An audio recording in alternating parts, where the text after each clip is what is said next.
Why are we called Negroes? Why are we deaf, dumb, and blind? Why is everybody making progress, yet we seem to be lagging so far behind? Why are we mistreated? Why are we in this condition, stripped of our name, our language, our culture, our God, and our religion? Here in America, all of our religious training has been gotten by the preacher. He has told us of a heaven way up in the sky that we can't enjoy now, but rather after we die. But all of the years that we're living, for us there's nothing but hell, pain, torture, and misgiving. Yet the Bible speaks of a heaven filled with material luxury, which the white man and the preacher has right here, so we see. So my friend, take it for what it's worth. Your heaven and your hell is right here on this earth. So let's check back into history, which rewards all research and tells us plainly that before the white man gained entry to the East, he was living in the caves of Europe, a ravenous beast, eating juniper roots and eating flesh raw, till God sent Moses to civilize him and teach him the law. Then, following Marco Polo, an explorer, he gained entry into Asia and Africa. From China, he took silk and gunpowder. From India, he took jute, manganese, and rubber. He raped Africa of her diamonds and her gold. From the Mideast, he took barrels of oil untold, raping, robbing, and murdering everything in his path. The whole black world has tasted of the white man's wrath. So, my friend, it's not hard to tell. A white man's heaven is a black man's hell.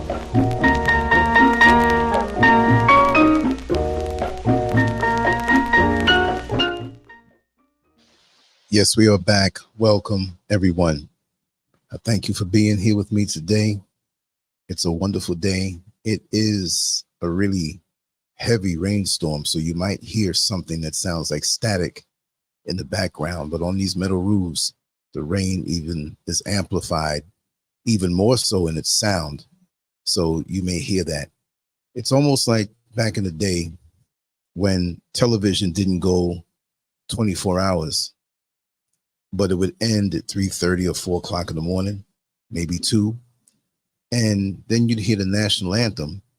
You'd see a flag, you'd hear a tone, and you'd see these lines, colorful lines like a rainbow. And then after that, you just see static and snow. But that was a long time ago, and many of you here might not remember even that much.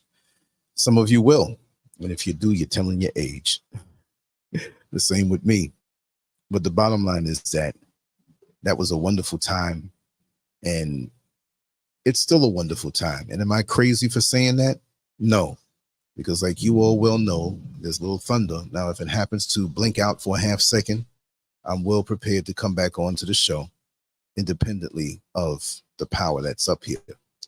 Well, anyway, I spoke on the other day about escaping into your inner verse, having the ability to tune out the chaos, the envy, the jealousy, the greed, the gossip that's around you, and escape into yourself so that on that day, you're able to produce something that will last beyond that particular day and the aggressions that you had towards you. In order to do that, you have to understand that there is a future for you, that whatever you're going through at this present time, that other people would say, oh, this is driving me crazy. No, hunker down, look within, and create something, even if it's just a thought, that will last long beyond that time that you had to endure those dysfunctions that were inflicted on you. And I've done this in my life time and time again. A lot of the artwork that you see on LANCESCURV.com, if you see it pinned to the top of this particular chat room, you'll see artwork that was done in times when I was made to be the adversary, the bad guy, because of somebody else's dysfunctions. So I said, you know what? This too shall pass. Let me have something created at this time that will last long into the future, long after those entities are either off in their own world, dead, or whatever. It won't matter. Always make today count. And perceptions are a heavy thing with mental health, schizophrenia, and so many other conditions. And so mental health is nothing bad. It means just mental health. It's like saying physical health. Most of us as Black people, and let me just pull back this scrolling information banner from the bottom, because I said mental health and schizophrenia. Why do Black people fear getting the treatment? Why do Black people fear getting treatment? I ain't crazy. I don't need to go to no shrink. But if somebody shot you in the leg, well, guess what? You want to go, man, take me to the emergency room, man. I've been shot. We don't understand that we have been through so much, and it's in our DNA, the trauma passed on generation to generation, because it just didn't happen now. And now I know you hear that sound of rain coming down in the back. Again, that's not any kind of malfunction of my equipment.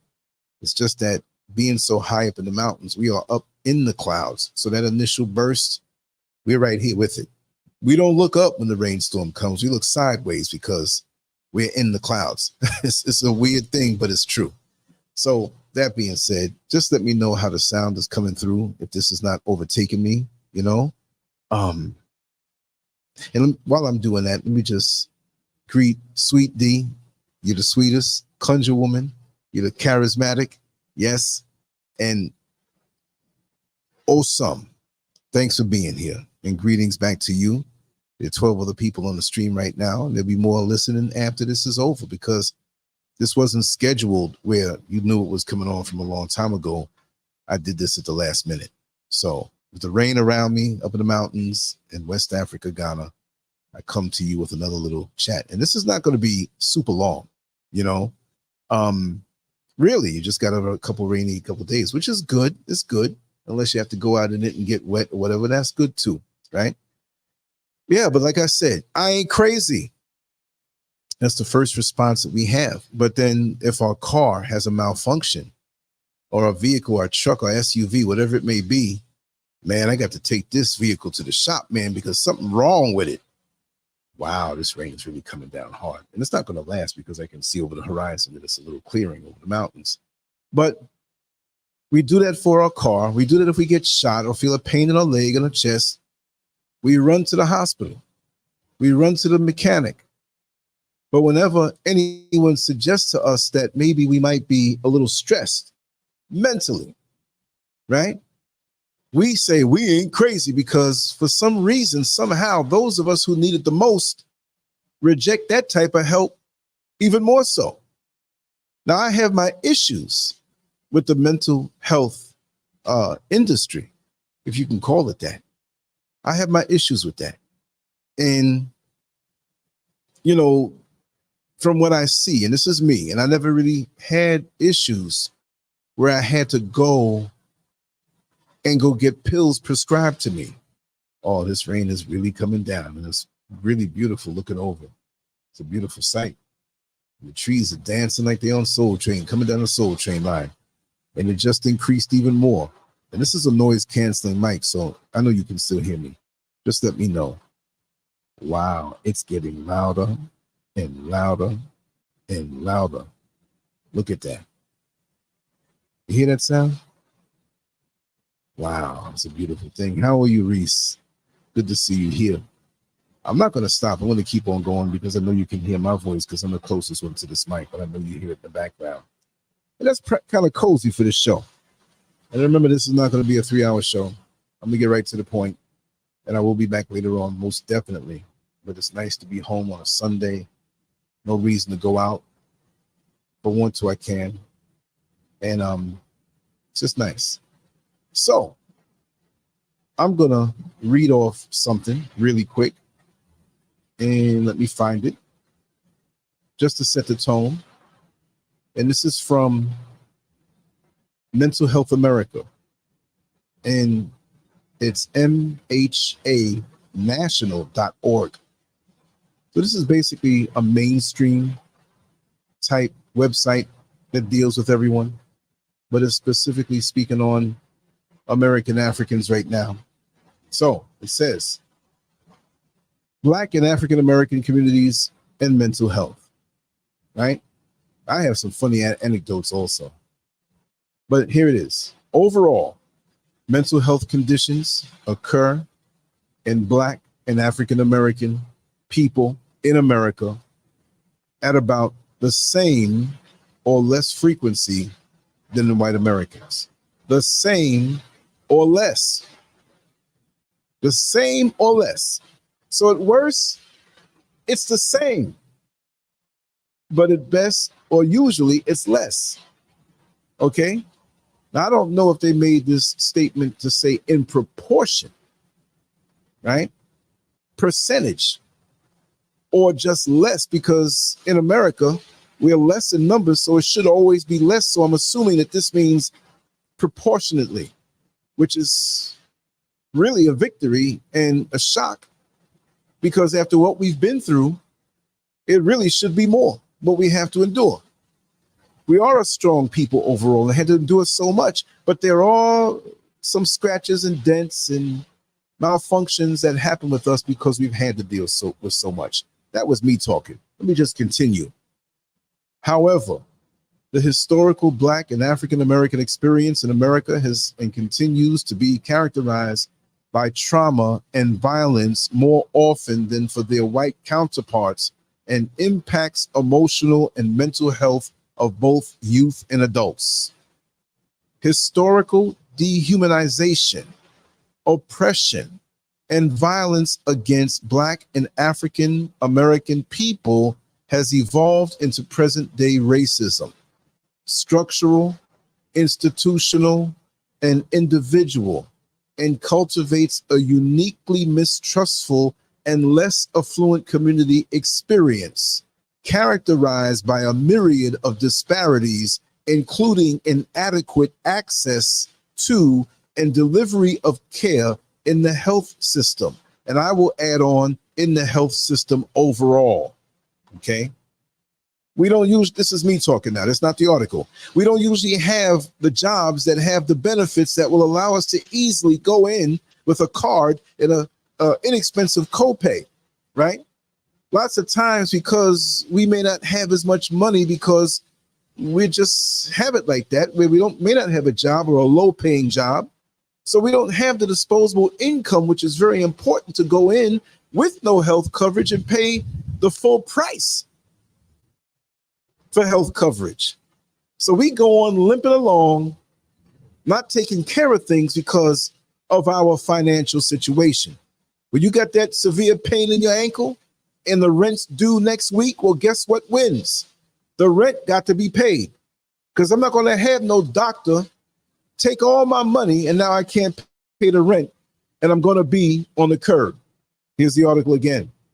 Processing and dealing with layers of individual trauma on top of new mass traumas from the C-19, you know what it is, I ain't gonna say it, which uncertainty, isolation, grief from financial or human losses, police brutality, and its fetishization in news media, and divisive political rhetoric adds compounding layers of complexity for individuals to responsibly manage.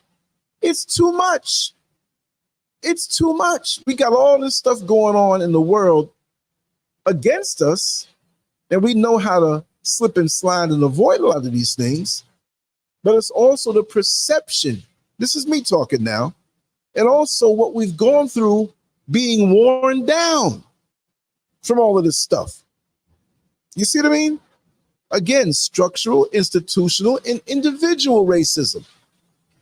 So we have some Caucasians who are isolated from our community, and they turn around, oh, slavery is over. Yeah, there are a couple of racists out there, but it's the Ku Klux Klan. They don't live towards you, around you. But it's institutional and structural and individual. So we have the other people that know nothing about what we feel. We are only 13% of the population. I just find it so crazy that all along we've been 13% of the population. We got people coming into the country that look like us, having sex and having babies like crazy, but we're only 13% of the population. Now, not to go off on that, but look, when President Obama was in office, he dealt with Latino and LGBTQ issues. With President Biden, with his senile behind, with his Alzheimer's, having self, whatever it is, he loves to give into gravity. He lays down when gravity says lay down.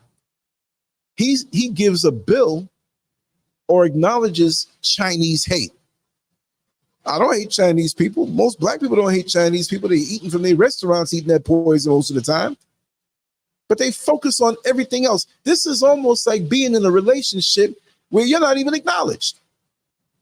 Your good points are not acknowledged. Everybody else is acknowledged except you. But you're the driving force in that relationship, but you're ignored. So after a while, you begin to enjoy the attention from other people. So we don't have that option as black folks. We're constantly ignored. In our reality, what we say is ignored. That's almost like the person who says, sweetheart, I'm not feeling too good. There's an issue that we have, and they don't want to hear it. Well, the minute you go get a gun and walk outside and shoot up everybody around you, you know what I mean? Oh, now we got a problem. You should have talked to me. You should have said something. Or the minute you take a machete and start chopping people's heads off, we're ignored. We're not crying out for attention's sake. It's because things are going on with us.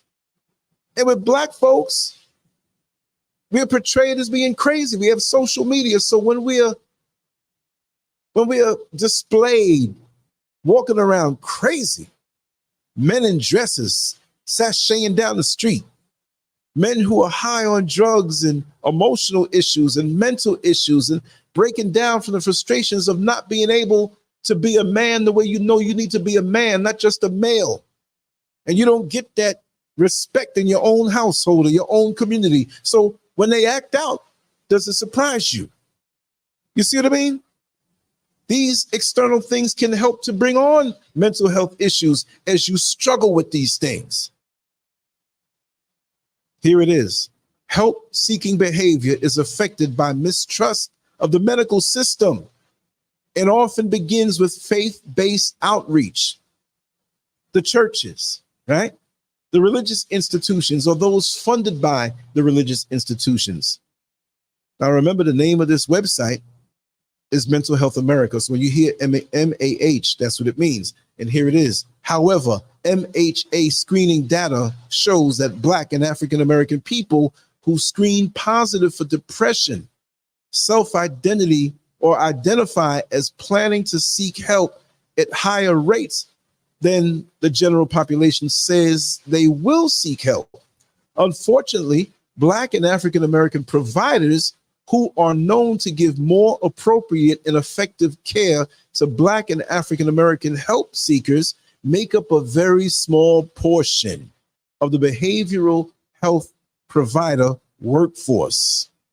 Because of these factors and more, Black and African American people are more likely to experience chronic and persistent rather than episodic mental health conditions. You hear what they said? Chronic and persistent. Persistent, it ain't going away. Yet, hope for recovery should remain as light is shed on these issues, and the general public holds accountable policymakers and health systems to evolve better systems which eliminate inequities in mental health services. Now, I know this article wasn't written yesterday, might be 2 or 3 years old, so the numbers might be off a little bit. I'm going to read off some things, and I'm just going to kind of add on myself. Boy, the time is flying, and the rain is reducing a little bit, even though you can still hear it, it's okay. Demographics and societal issues. 13.4% of the U.S. population, or nearly 46 million people, identify themselves as Black or African American, and another 2.7% identify as multiracial. Now, you can identify as any way you want to identify. I just want to stick this in. But if you're saying that you're not black, I'm not African, you can say that. You got men who wear dresses who say they're not a man or a male. You can say that, but that's not necessarily the reality. I can say I'm Mickey Mouse. And in this world now, the way they identify, well, we have to address LANCESCURV as Mickey Mouse. So we're already setting ourselves up for even more mental health issues by embracing this foolishness. Okay? So we have black people who, I always say it, I'm not African, I'm FBA, foundational Black American. No, I'm not foundational Black American, I'm not African, I'm ADOS, American descendants of slavery.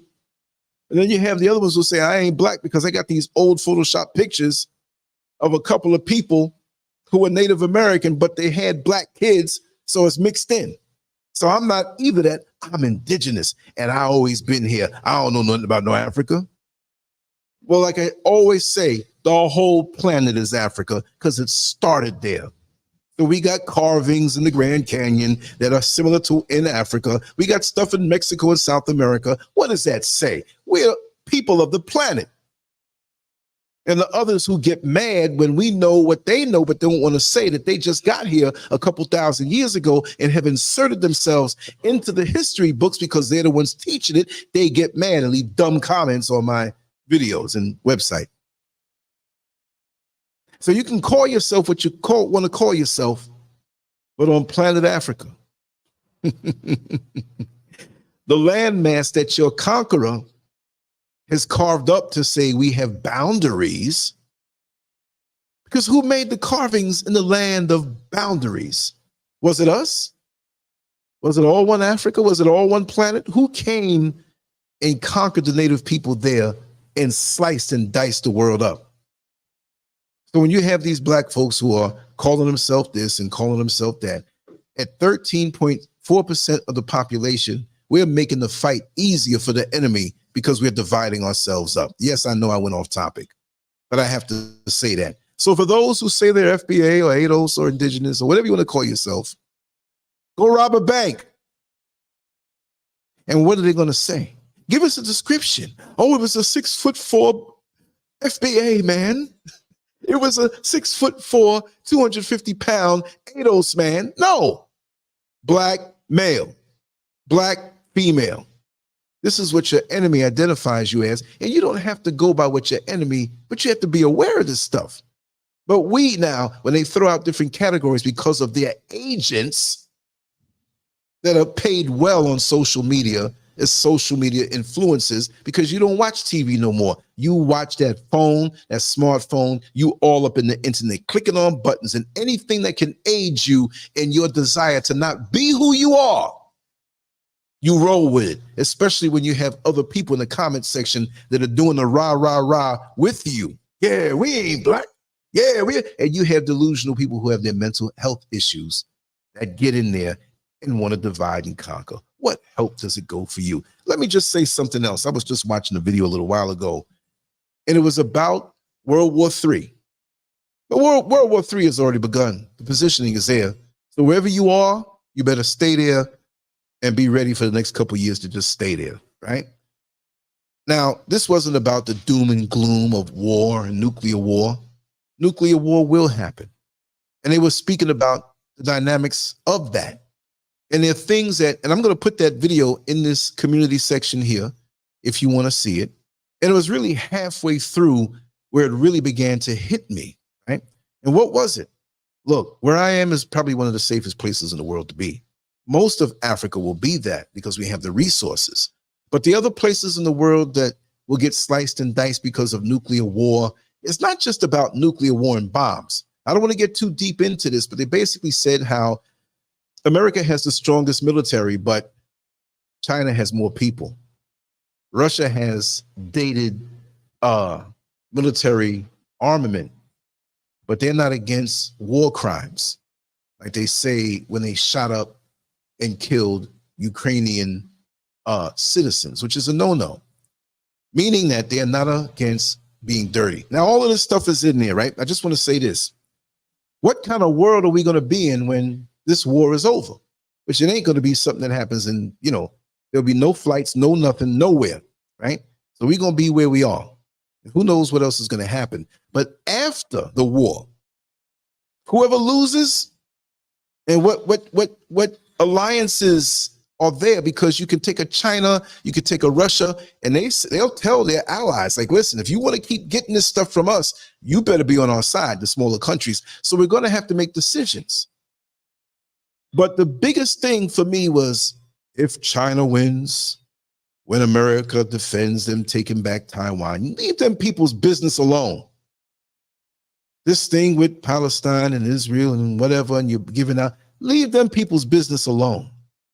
Because at the end of the day, if someone who is on the other side of being an American ally wins, America is going to get carved up.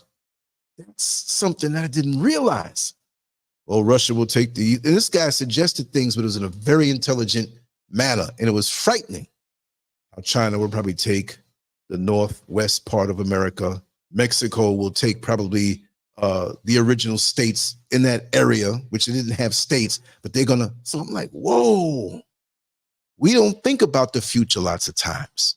Now, getting back to the issue here with mental health, we don't allot time to have meaningful friendships that will undergird and help our mental health. Black people usually have alliances because of something else. Y'all are drinking together, smoking weed together, having sex together, but you really don't open up. Hell, look at our sisters before they go to what they call the beauty parlor, but they shouldn't call it. They already have a beauty. White women don't call it that. They say hair salon. But you'll have some of our sisters, and we know a lot of them who do that, who still go there. What do? Well, my hair looking real bad. I think I'm going to do my hair before I go to the, what you mean? What you mean? You're going to do your hair before you go to the beauty parlor? You go into a church where every damn person that you have know that's probably either trying to get money out of you or lusting after you or gossiping on you. Oh, brother this and sister this and brother this and sister this. Well, when you have a problem, can you go to that brother and sister? What's the first response out your mouth? I ain't telling them people my business. Well, I thought they were brother this and sister this. So we got to get rid of these fake ass relationships that we have. Let's be real for what it really is. Negro, you want something out of me. You want the benefit of my money, or you want the benefit of my sex. You want the benefit of what it is, and I know you ain't really caring about me. And see, even when we lie to ourselves, we feel it. We know we can't go there. You go to a church and you can't ask or say anything, because the minute you know that you stand up and say, well, you know, my husband left me and I don't know why, but they gossiping and they know why. Well, you ain't pay that man no time and no years. Well, what you think? You saw him slipping around the corner. We all knew that. You just found that out? So on a mental health level, we don't have the support system that others may have. And yes, the Caucasian population in America, they say in the beginning of this article, we might have the same issues or less. Well, it should be less because we're less as far as the numbers are concerned. But at least them, they at least, not all of them, because we know we got them Charles Mansons out there, the mass murderers out there, and we know that the mass shootings, the majority of those are committed by white males, angry white males with guns. But then when you look at the news at night, they always find the Pookie or Ray Ray who robbed a local liquor store and showcase that story, giving us the perception that we're the enemy, that we're the crooks, we're the thugs, we're the criminals. Let me keep on reading. According to the most recent census data available, 55% of all Black and African American people lived in the South. 18, and this is shifting numbers now. This is 2 or 3 years old. Those numbers are going to be off, but this still gives you a general idea, right? 18% lived in the Midwest, and 17% in the Northwest, and 10% in the West. The Black immigrant population in the U.S. increased from 816,000 in 1980 and 4.2 million by 2016, which tells us when this article was written, probably in 2017 or 18, because you're not going to have the full data of 2016 in 2016. So we say 2017, but this is a general synopsis. The numbers have changed a little bit, I'm quite sure, but the truth behind it still stands. 39% were from Africa, and nearly half were from the Caribbean. 39% of that increase, from 816,000 in 1980 to 4.2 million by 2016, 39% from Africa and nearly half from the Caribbean. So really and truly, if you say nearly half, it ain't half. Let's just say they say it's 48% from the Caribbean. Well, they're close by. Where do you expect them to go? But when Africans come to America, and they said here in 2017 and 18, 39% for sure. So that's about 40%. When they trek their way all the way over from the motherland, they're more on a mission. They're more on a mission. Hence, you have places like Houston, Texas, where they have a high Nigerian population, as well as others. They have a strong community there. And for what I recently learned, that in Nigeria, many of the Nigerians who are there, they create their own businesses. Yes, you have the Indians who come there, and some of them are in the hospitality industry. Yes, you have some of the Lebanese in Nigeria who may open up a supermarket or two. But in Nigeria, unlike Ghana, they create their own businesses and run their own country and economic system. This is why I'm going off, but this is going to make this thing longer. I'm learning a lot these days because I'm around a lot of yabba fools who don't know what the hell they're talking about. They don't do research. All they do is look at TikTok asses jumping in their face. And this is why the shows that I'm doing now are going to be more informative. I can talk the crap like anybody else, but with a weed-free, alcohol-free mind, I'd like to really apply it to learning stuff. Now, when you compare Nigeria to Ghana, who was it that came out and say, yes, the year of return? Just the same as many, if not more, Nigerians had slaves at the time, or those who were enslaved, because we're not slaves at birth, unless you were over here. They had more of a reason to say, hey, let's have the year of return. But with the president, and I ain't gonna get too political because I live here, I don't want nobody knocking on my doors with machine guns. They had to find a way in a cash-strapped nation called Ghana to bring in more revenue without taking more loans from the IMF or anywhere else where they were already struggling to pay back, hence the poor economy. So they had to come up with a gimmick. How are we gonna get more money? So let's have this campaign about the year of return and attract all of these people, black people from America, who are going to be sentimental about the motherland because they're catching hell over there. And let's try to get them to come as tourists, and let's try to get some to come over here to bring their money and live. They ain't giving away no citizenships too quick now, are they? Doesn't matter to me. I'm still a person who is rooted in America, not because of any sentimental one day I'll be considered an American, because you'll never be when you have our melanin. Hence, I ain't American. I was a transplanted African who grew up there. I can call myself that on paper. I have to call myself that on paper, but I've never been accepted as a black man, hence an African, in America, unless they can use my ass for the military, which my father always taught me, do not be foolish and go into the military. Tell everybody, and he gave me a lot of reasons why. I don't knock those who went, but I know a lot who came back and they didn't get a fair deal when they came back, and they're learning the hard way and had to wake up. I would hear peers, I am going to defend my country. You better defend your people, defend yourself. Well, go ahead, fool. When you come back, talk to me and let me know how it's working out, right? But Nigeria didn't have to do that because their economy is not strapped. Their economy today, right now, is growing. I'll admit, if I knew that, I probably would have Nigeria set up over here. And you have some who, for whatever reason, maybe struggling there and saying it's tough over there. And there's a lot of politics over there that I don't understand, so I won't talk about it, but there's so much wealth there. But I will be dealing. I'll be talking to people. I'm already talking to people on the ground and learning how it is over there. And there's a lot of propaganda put out against Nigeria. Oh, don't go over there. They got the scammers. They're going to see you American and put a knife to your head and kidnap you. And there's people over there living good, other races. All depends how you hang. Wherever you are listening to this right now, in America, you know where the red light district is. You know where they sell the drugs. You know where a lot of crime is going on. Do you find yourself over there? No.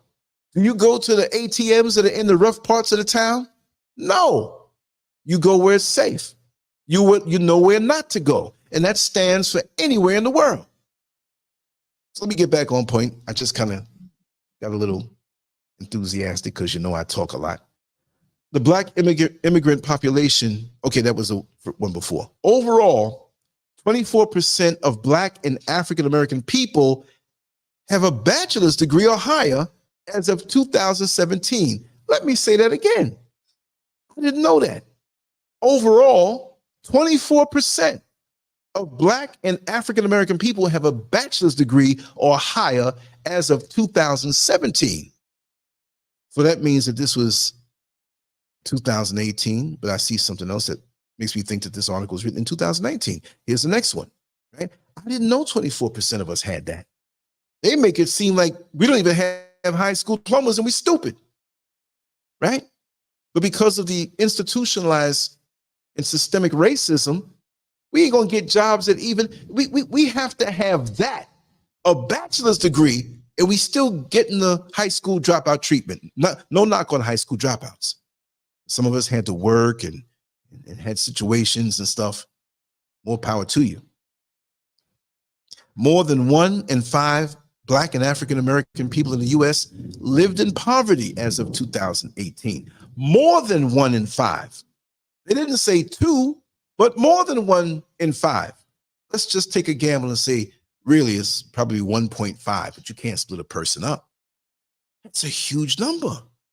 You know why? Because if you take 1.5 and multiply it by 3, you get 4.5, which is almost 5. So really what they're saying is 1 in 3. It's closer to 1 in 3. Women are heads of household in roughly 30% of Black and African-American homes compared to 9% of white homes. That's a problem. That's too much. There's too much on your head. I'm going to say, I'm not knocking my sisters, but who else has to say it while they're in pain? This statement, I'm a strong Black woman. I'm a strong Black woman. And yes, you're the mother of all civilization. We know that. But are you saying this because you're hurting a little bit? And it hurts to have to be strong in the absence of a man, where that is the way it was made.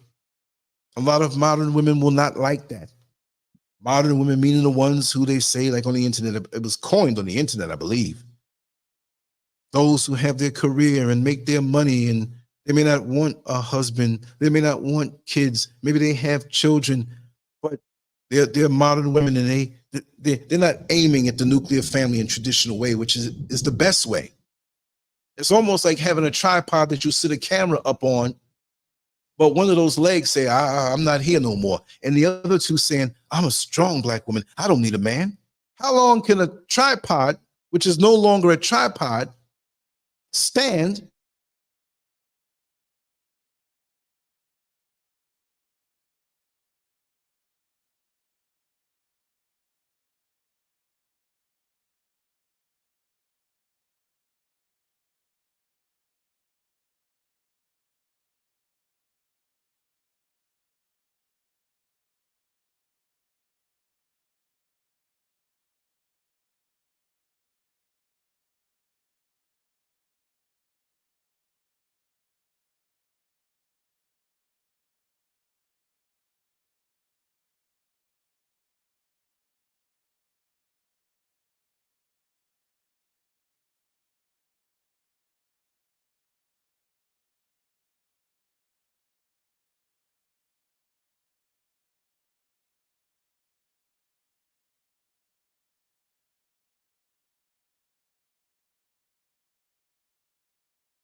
We had a little cutout, y'all.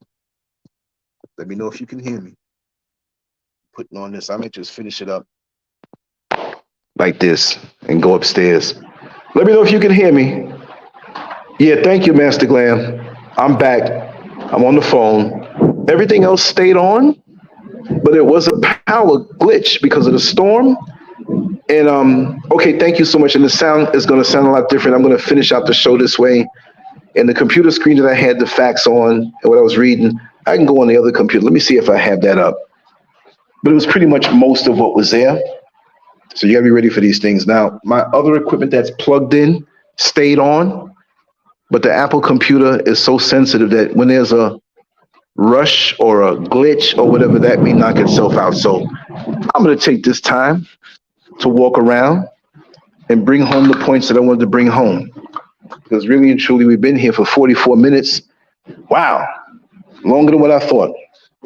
So just let me know if any time that you don't hear me, because I'm walking around now and my sound is going to sound maybe a little echoey or whatever. But like I was saying, we feel as though we are crazy.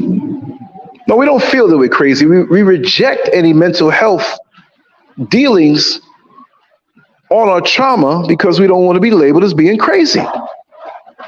But we don't reject the help that we get at the mechanic when it's time to fix the car, when we hear that squeak or we break down. We say we're not crazy, and it's not about being crazy, but we have mental breakdowns when we don't take care of our mental health, just the same way you have physical breakdowns if you don't take care of your physical health. But that's more evident because your broken ankle is paining you a certain way. But when your mind is broken down, what do? Hence, and I'm not focusing on anybody else, I'm speaking about us. Hence, when you see us out there walking around, obviously with some kind of issue, walking down with our pants around our knees, feces coming out our backside. Come on now, we got to talk about this. We can't be afraid to talk about this. Feces coming down our backside. You ain't trying to get dreads or locks. I got to stop calling it dreads. But you ain't comb your hair. You didn't even wash your hair. All kind of lint and dirt and you're stinking. You're walking barefoot, not trying to put shoes on your feet. That's obviously a sign of a severe mental breakdown. But when it started to happen, I'm not saying those people, and maybe some of those, I ain't crazy. So I'm going to give my opinion on what I see, and what I say as far as my opinion is not fact. Please don't take it that I'm reading off of something. I am not a mental health professional. I'm not a mental health person that can give advice, but maybe you might agree to a point on what I say. And I'm not saying what I'm saying is right. I'm only saying what I observe. And I had this conversation earlier and last night. And I'm going to share a few points because I was really speaking from the heart. And I didn't know that the opinion that I had would be so impactful on the person that I was speaking to. Because that being said, I love to have intelligent conversations. Stay away. Don't bring me that gossip. Don't bring me that hearsay. I vehemently, at this point in my life, want to put that junk in my head. Okay? So if you all are into that, please get away from me. And if I know you into that, I'm going to tell you, get the F-U-C-K away from me. I'm known for that, and I'm going to continue to be known for that because what goes in my mind is important at this particular time, because they say this thing called social media influencer.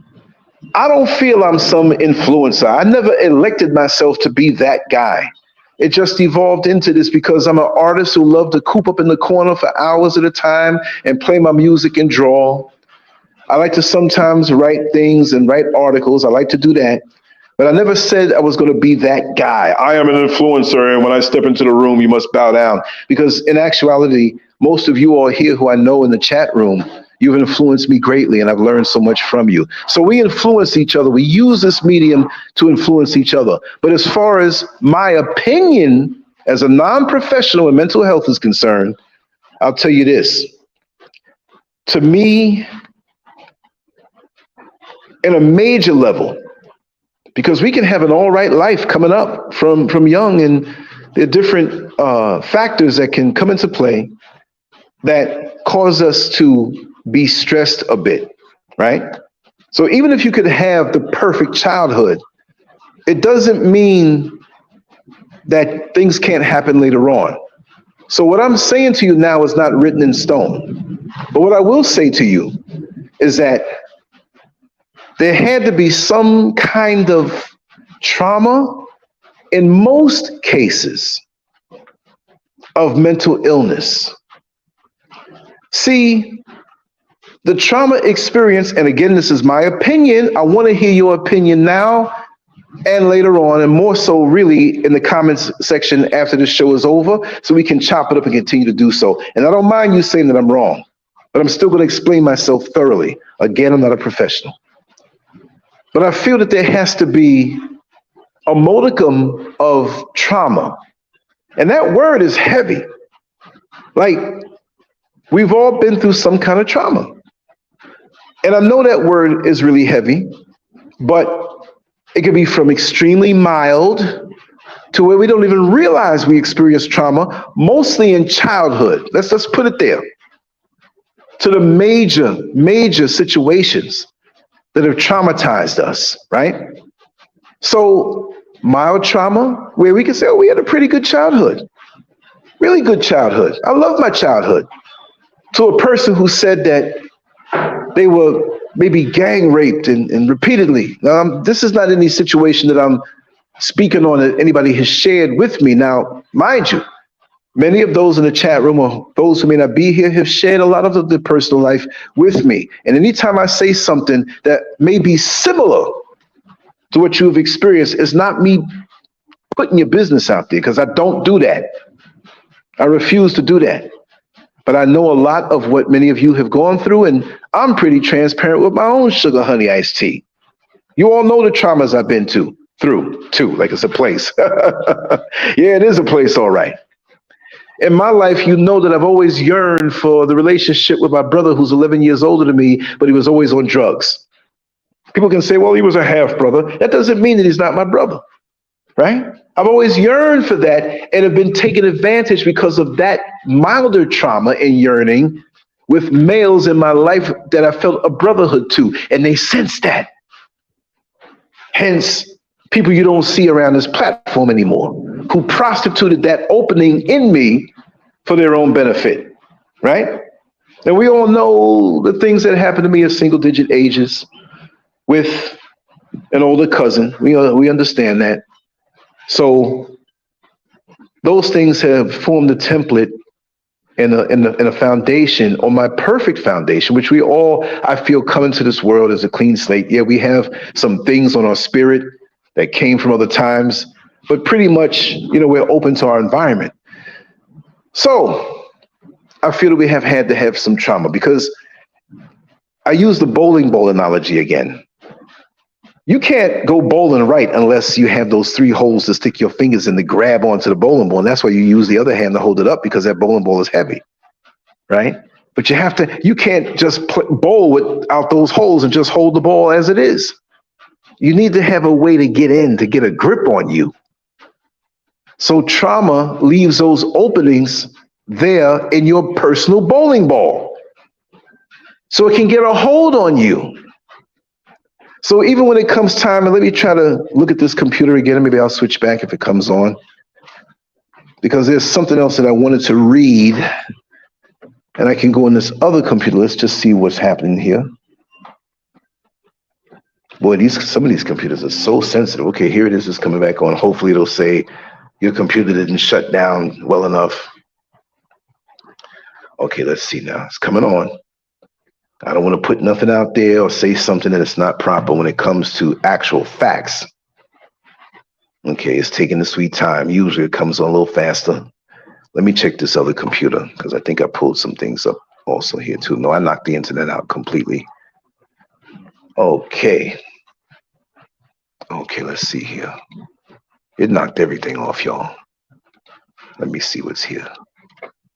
Okay. Restore pages. There it is. It's going to pull up everything as it was. And I don't know about you, but I love the sound of the mic and everything. So I'm going to switch back so I can get to read these other things. So I'm going to mute this mic and go back to that other page that I want to share. Technology is amazing. This couldn't have happened years ago when we used to use dial-up. Forget about pictures. You take all day long, go cook dinner, go to the supermarket, pick something up, take a nap, come back, and the picture hasn't downloaded yet. Those are the days on the internet that I come from. The storm is over. Stuff is just dripping off the roof, and I think we'll be all right. So let me find these pages again, because there's something that I wanted to read that I could not even convey, because, you know, like playing telephone, it's you change the information around. That's why gossip is so terrible, because people bend things around different. Okay, let me come on back on into the studio. Let me make sure everything is working proper. Okay, let me make a little change. Okay, I got a little issue over here. Let me see something. Let me see. Just give me a second to take care of this. All right. I think the connection was disconnected where it was with this other piece of equipment. Hold tight, y'all. I can still read this stuff. I just want to come back in on my my really nice mic. Let's put it that way. If not, we'll just carry on as is, because it's more important to get the information out. Okay, let's check it out. Okay, it's not behaving itself. I'm not going to sit here and troubleshoot right now. I'm just going to do one more thing. Come out of it and come back in it. As long as we don't shut this bad boy down. Okay, let's see how this works. Kind of. Okay, now my internet is working slow. Bear with me for 90 more seconds. I'm checking out the chat room now. Yeah, look at that. Mass shooters all had psych drugs in their system because they give it out so much of it. Okay, let's check my settings again, my audio. Let's make sure. No. For some reason, it's not connecting that way. So we're going to stay this way, right? Let me know if you can still hear me, because I want to mute one aspect of this so there's no feedback. All right. Let me know if you can still hear me, fam. I haven't changed anything on it. I'm going to enter into the studio and see. Uh-oh, we got an echo. Okay. That can only happen one way. Keto, how are you doing? Now, why am I echoing like this? This didn't happen before. Play the Twilight Zone music, y'all.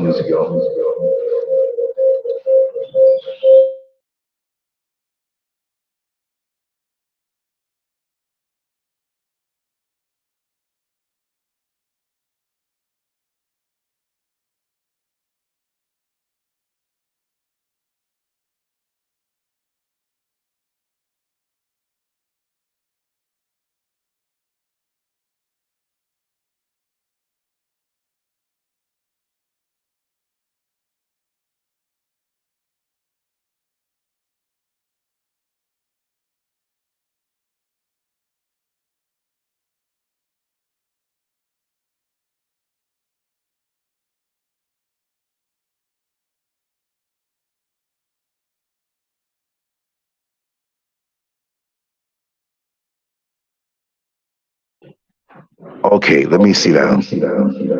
But the echo came back.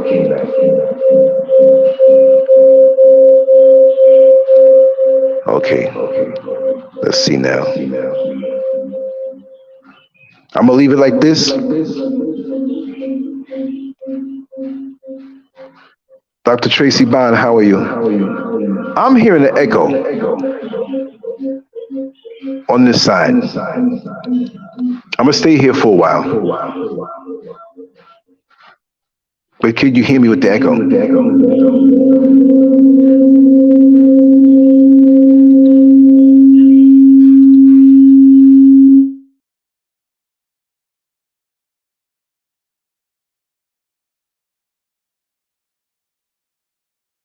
If I come back this way, there's no connection that way.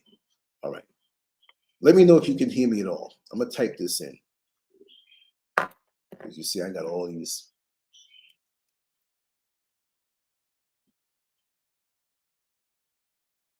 Okay, let me know if you can hear me. Okay, let me see. Okay, okay. Okay, good. I'm gonna leave it like this. I'm not even gonna touch the phone. I'm back onto my original microphone. It should sound different than the phone. The echo's gone. Good. Thank you, sweetie. So that means you can hear me. Because I got so much stuff rigged up. I'm gonna leave it like this, but I will jump back on the phone if we have a glitch. Because this computer is very sensitive, right? I'm just gonna take a sip right now. I'm glad I'm back. I can read off some things I need to read off. Taking a sip, y'all.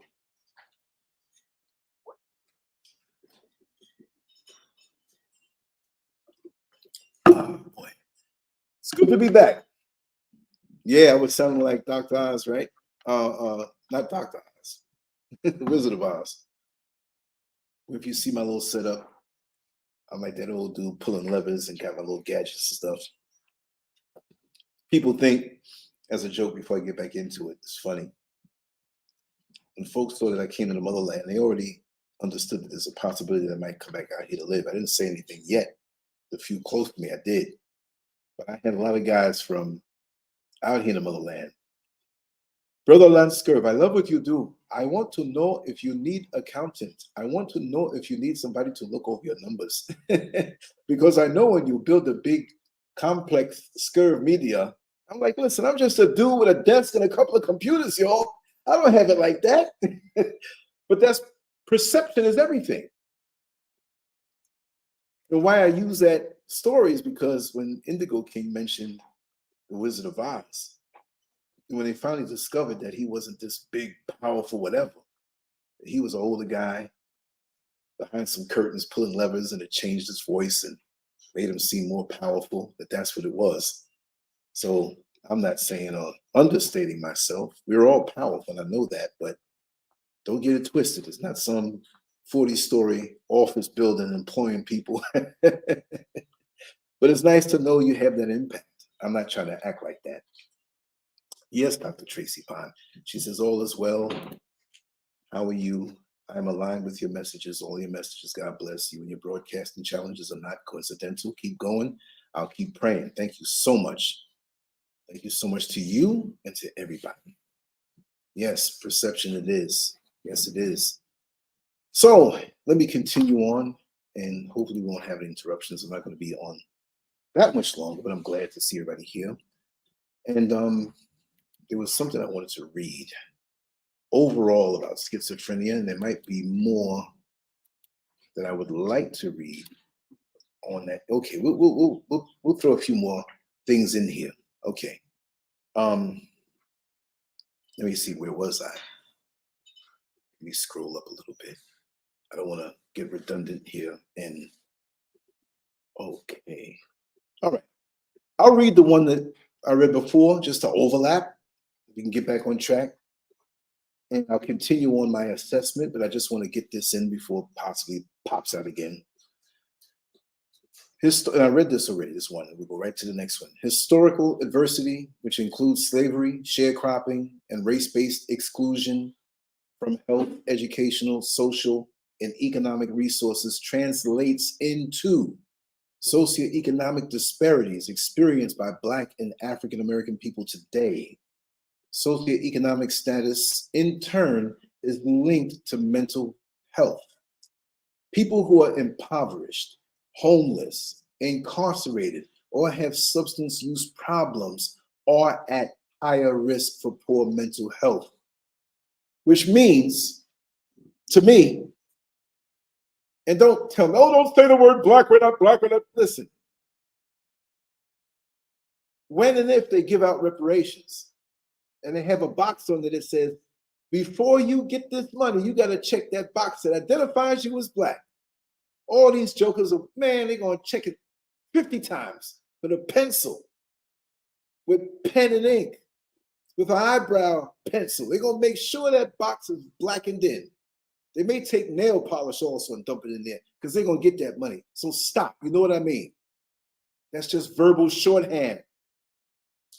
What I just read again, which I read before, it's already rough growing up in the skin that we're in this society dominated by someone else and the systems that they have in place to be opposed against us on automatic. And then we got to turn around and deal with no money, homelessness, incarceration, substance abuse. That's going to really push us over, right? So we, more than anybody else, should not be running away from the treatment. And that's not even to mention the dysfunctional homes where we have mentally ill people who share the same DNA and pass on the dysfunctional behavior to the children. Because I've seen and witnessed, this is me talking now, that you can trace back this dysfunctional behavior up to the grandma, the great-grandma, and it spreads out, and you're taught not to face it. So now we have these things out in the world and externally, and we got this BS within families where you have arguments at funerals and people die and they don't want to acknowledge their mama, their daddy, and they're weirdos with it, man. I hate to put it down and say you weirdos, but these people are brilliant. They're smart. They're not in any stage of retardation. They can turn around to the world and give a lecture and be so convincing and sweet and nice. But people don't know what's under the surface, what's hiding below the surface. And we hold on to our dysfunctions and we hold on to the trauma that has never been dealt with. And like I say, I ain't crazy. Yes, you are. If you hold on to trauma and don't deal with it, excuse my French, that's like you shitting in your pants and walking around all day talking about, oh, something stink around here. Must be one of y'all. And that's what traumatized people do, in my opinion.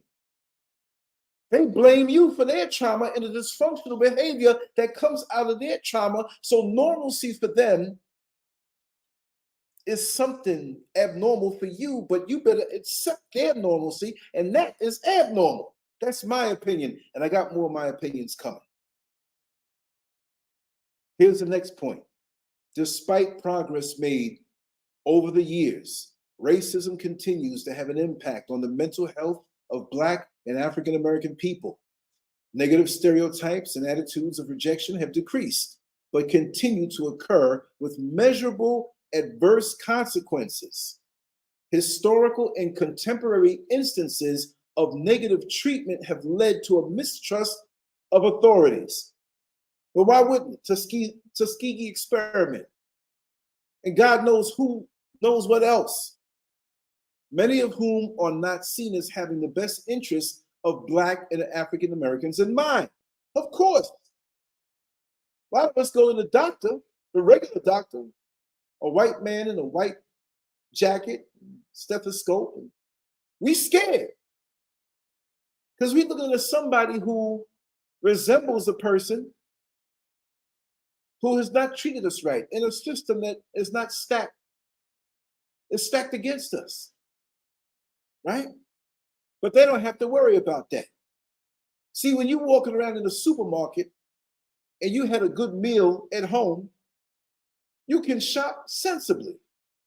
You push your cart down, I think I'll get this brand of cheese. I think I'll get this type of chicken. And no, we'll cook that in 3 days, but we'll get it now. And you good. You got a refrigerator, you got a home, you're full of food, you got money in your pocket, money on your debit card, money on your credit card, everything's good. You got a nice car outside to drive and bring it home to. What about that hungry kid whose mama is home turning tricks and he's hungry and he's dirty looking? So security's gonna look at him anyway. He might be 10 or 11 years old and walking down the aisles, pushing the cart, trying to fool you that he's shopping, that he's looking at all that food. But his outlook on the food is a lot different than your outlook because your life is different. He's shopping hungry. He's shopping knowing that when he goes home, there is no food. You already got food. You topping it off even more. So we have to understand that perceptions are different with our people.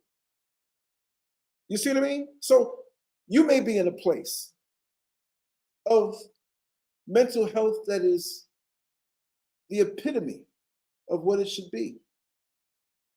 But these other people who are beat down with mental health issues and they have mental illnesses and they hungry and they ain't got nowhere to sleep and they ain't got no money. But that little kid, when he sees the security guard turn around to look at the most delicious ass of that woman who has that tight skirt, and he sees a big box of chocolate chip cookies, that kid ain't thinking about, well, this is not as nutritious as this TV dinner over there, which that ain't no good neither. While that social security, closer I get to 62, I start talking like that. It might not even be there. Year and a half, let's see. I'm taking it, damn it. But while that security guard is occupied with the visual delights of that feminine form, that kid's gonna make a break for it. He snatches about 3 of them things. One drops to the ground and he runs out the door. Knocks the old lady down. But he's hungry. He doesn't go too far because he want to bring them chocolate chip cookies home because he got 2 or 3 other brothers that he don't care about. Every man for himself, which it shouldn't be that way. But it's easier when you have a mental illness or you're mentally stressed before the illness. This is me talking now. To take on something else, to take on another trauma. You see? It's easier. Just like it's easier when your bank account goes into overdraft. It's easier when the next bill comes in to come extract out of your account, but you're already it's already overdrawn. Well, now you're going to be overdrawn now even more so, and now incur. For my bank, it's $35. It might be more for another bank or less. So it's easy to fall in debt. When you're in debt, it's easier to fall into a deeper abyss and bottomless pit of mental illness with something else that it can be diagnosed as when you already got one. How do I know this? Well, when I was in Orlando, I worked 2 different jobs. Many of you know me as the bus operator. Many of you know me as the corrections officer. But those bookends of jobs that I had, one on the outside dealing with lots of people in the community, and one on the inside dealing with lots of people in the community. Usually, there was a huge overlap. That those I knew in the jail, they had to ride the bus when they came out. Hey, Scurv, I know I ain't see you, man. Remember back 3 years ago, man, when I was locked up in that particular part of the jail, man, and we were kicking it, man, I love you, man. I hear you got some shit going on online, man. Tell me where it is. Say, man, I remember you. I forgot your nickname, but hey, man, you know I'm Ambrose, man. You forgot about me. I said, man, I never forget faces. You got to understand. I know so many people, man. I think my gigabytes need to be. I need a terabyte, even though my head is big. And you kick it with them for a while. And they went upstate. You know, they did their year in the case, and they did 2 or 3 years. They came back. But I got to know these people on a personal level. And that was part of my training in life. Yes, you have to go through to get the certificate for whatever area of expertise that you need to be in. You need to get that certificate to work in their system. I understand that. But all of us who are here, whether you have a certificate or a degree or you're lettered in some way, you have hands-on experience in life. I can't tell anyone here in this chat room who is an American African or Black or whatever you want to call yourself, Caribbean American, whatever, melanated, the original people of the planet.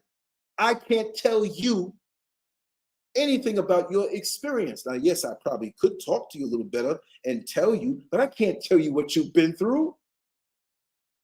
You know what you've been through. And that's why we can have these conversations without having to go to the checklist. Well, for you to understand what LANCESCURV is saying, you have to understand. No, because I know we've been through the same similar situations. You see? So we can talk like that on site. Although in America, we can have or hold on to different divisions, different borders and boundaries and differences. You know how we do. I'm lighter than you and you're darker. I'm from the north and you're from the south. I have a college degree and you don't. I'm making 6 figures and you barely scrapping by with McDonald's money. Ha ha ha ha. I have a mansion and you're living in a homeless shelter. I'm in shape and you're overweight and you're morbidly obese. See, we hold on to those things. And why? And we should see each other. We may not be monolithic, but we've got to see the common denominator between ourselves to defeat this system. Because if we're easily detachable, we ain't gonna hold up nothing. Now, most ladders that I know came intact, right? They came in one piece. You have a ladder to climb up to get something higher. It could be a stool, a little step ladder, or a big ladder, or something that goes up the side of a building. But if we had to put those things together, some way, somehow, someone is not going to put it in right. And you're going to step on that ladder, and it's going to collapse. But that's how we are as Black people in America and all over the world. We're detached. We look whole, but we're detached. So you say we're not? Put a little stress on all of us, and we start to fall apart. Well, I'm not going to deal with those Negroes. I'm part of the Boule. I'm a Mason, so I don't have to deal with them. I will go to the hoods and talk with them, keep them as friendly, and maybe give out a few turkeys. See what I mean? But we don't have to deal with that part of town because we live near the white people. So we don't, and they don't want you either, right? We don't have to deal with going down there. We're detachable. We need to know that we're set up while not being monolithic, but we're set up to operate as one. And any differences that we have, we'll settle them out later on at another time away from the ears of the beast. Why can't we do that? Why can't we do that? You see what I mean? Why can't we do that? Miss Tiva Station, how are you? Fair Use and Gina G. Anybody I missed? My screen is covered now. I'm reading off of this and my phone is next to me. Just in case. Just in case. So I take it, let me just check again. I ain't gonna go messing up with the sound now. Just making sure. Okay, that is me. I'm not touching it. I see where everything is right. I ain't messing around with nothing. All right. Everyday King. Yes. Glad you're here. Landon Price, brother. Landon Price. Always here. I thank you all, Gina G. Fair use. But again, media, like we spoke about the propaganda, how our minds are manipulated, how we're divided up. Imagine if we had social media in the civil rights movement. Now, I'm not saying that I would view the civil rights movement the way that many people did. I'm more of the Malcolm X school of thought. Somebody said it, was it him? Getting knocked over the head and begging white folks for the ability to go and share a toilet next to them, right?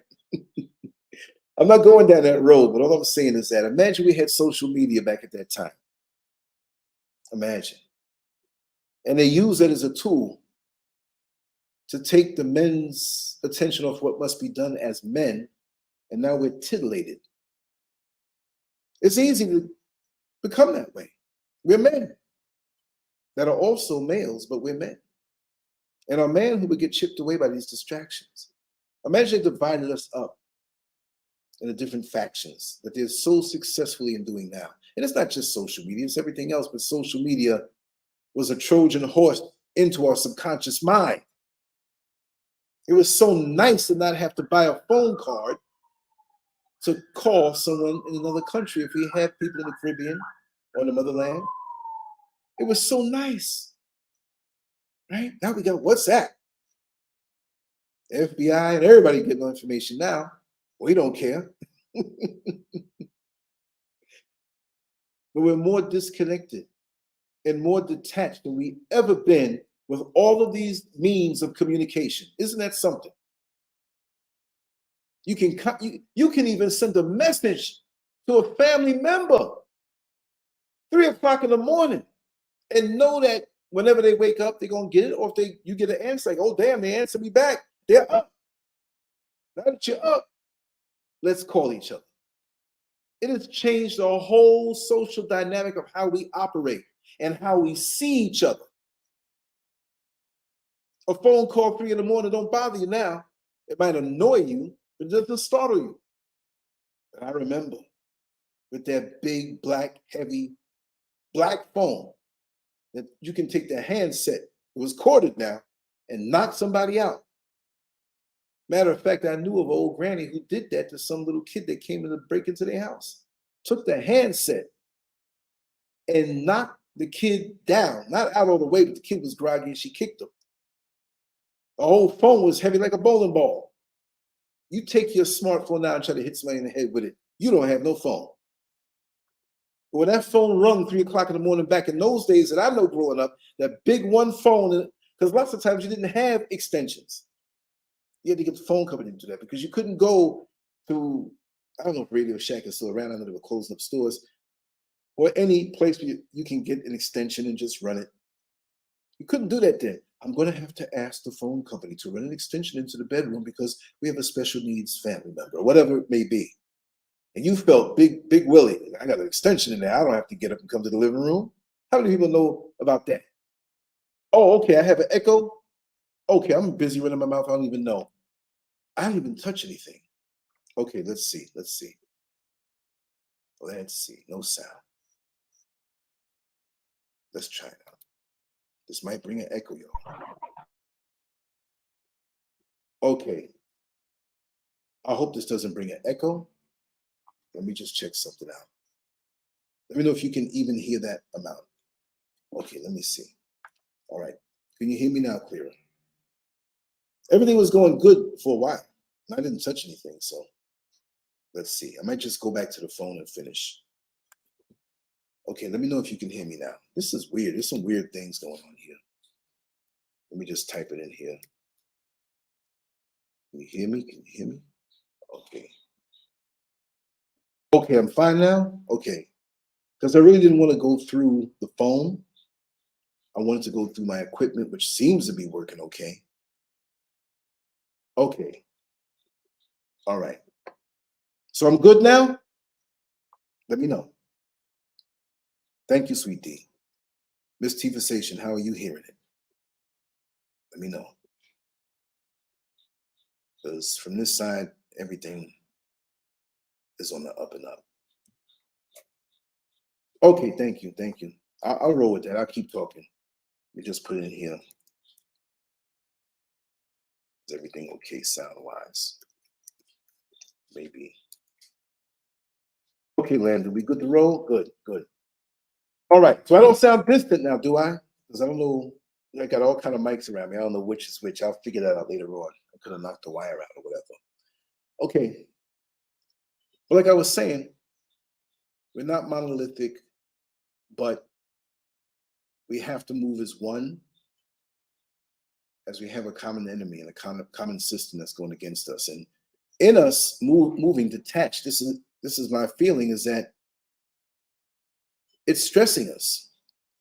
It's like when you take a tooth out of your head, well, the other teeth have to bear the brunt of what that tooth was going to do.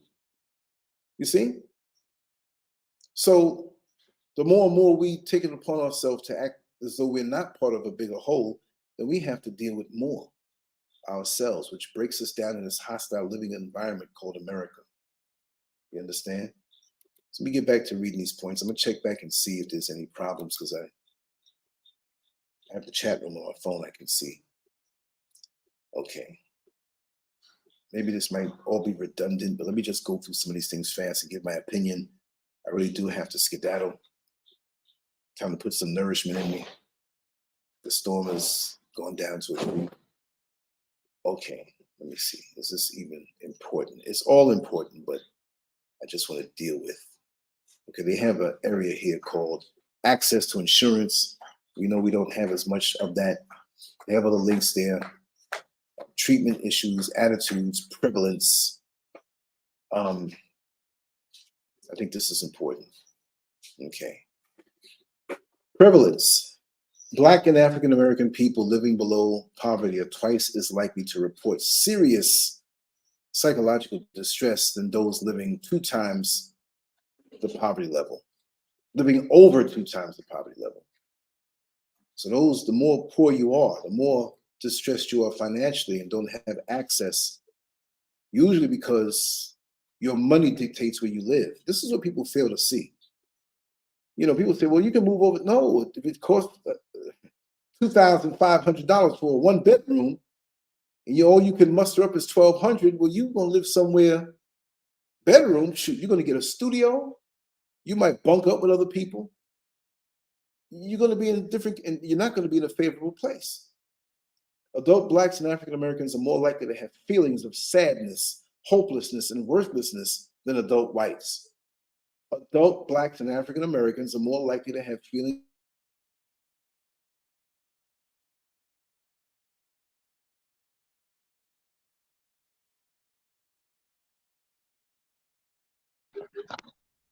It's weird living up here in the mountains. Let me know again if you can hear me. The computer went out in the middle of me reading mid-sentence. But I'll put those links up, and I'll put them all up, full article on LANCESCURV.com, and I'll drop the link here in the description area below. Just let me know if you can hear me. This is really strange. This is real strange what's going on today.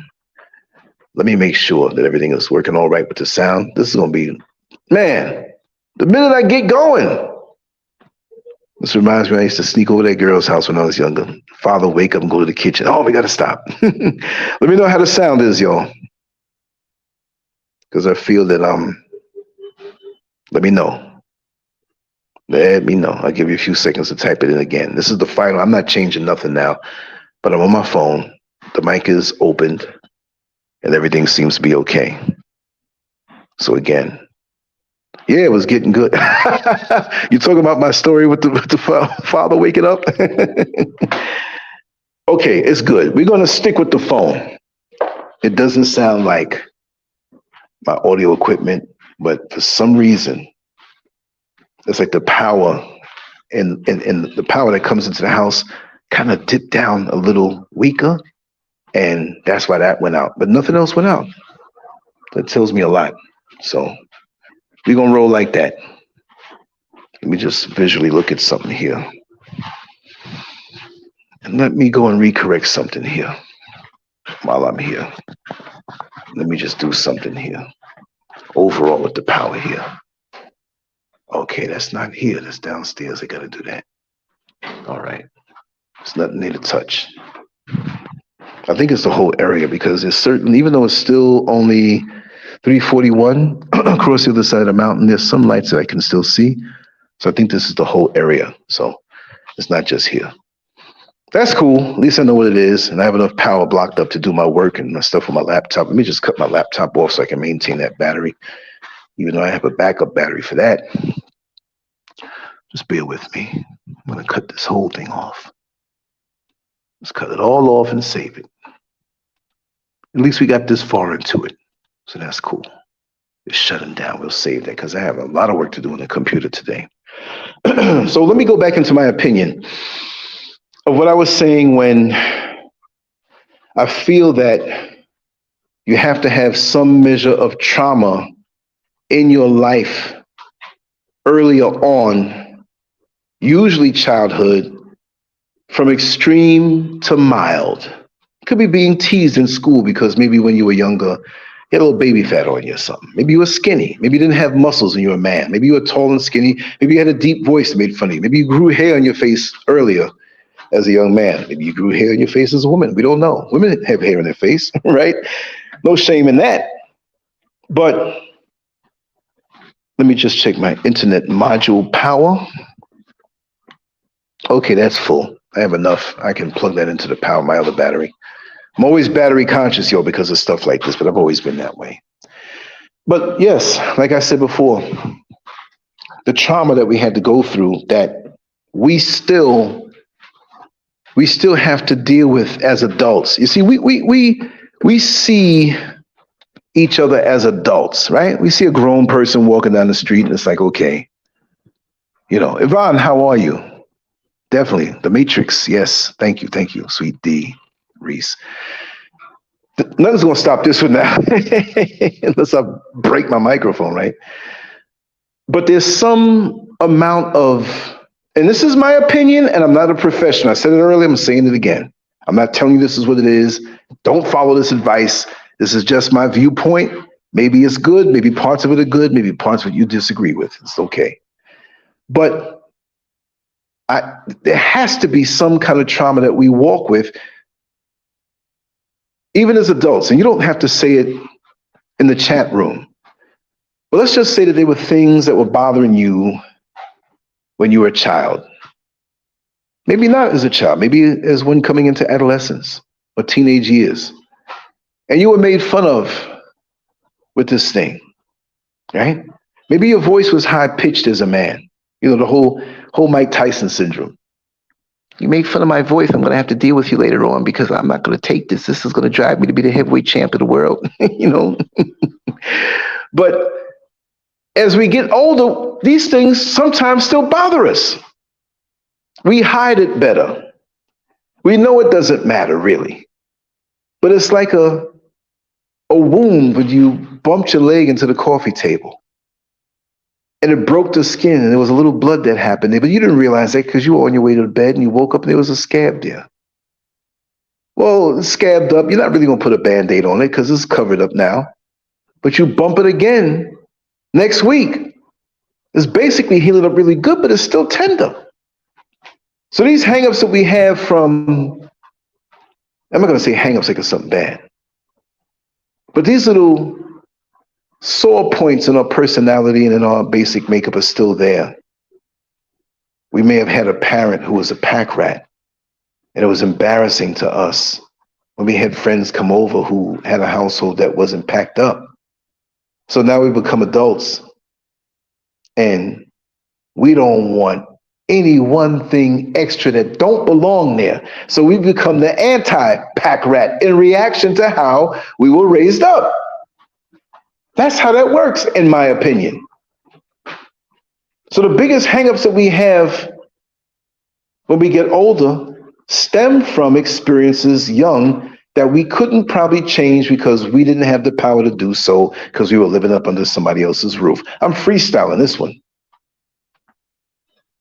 So it had to be trauma for you to be what they label schizophrenic, right? And schizophrenia doesn't mean that it's things that you're imagining. It could also mean the symptoms of them, from what I've learned, of the things you don't do. It may be more that than the other. As soon as you hear schizophrenia, you're like, oh, that person hearing voices. Oh, that person's talking to somebody that ain't there. Oh, they may appear to have multiple personalities. But what about in schizophrenia, from what I've learned, I don't know all the points because I'm studying, of you not being able to make basic decisions? That could be a symptom of schizophrenia. Of you having a problem completing basic tasks. Person's brilliant, but they work area is junky.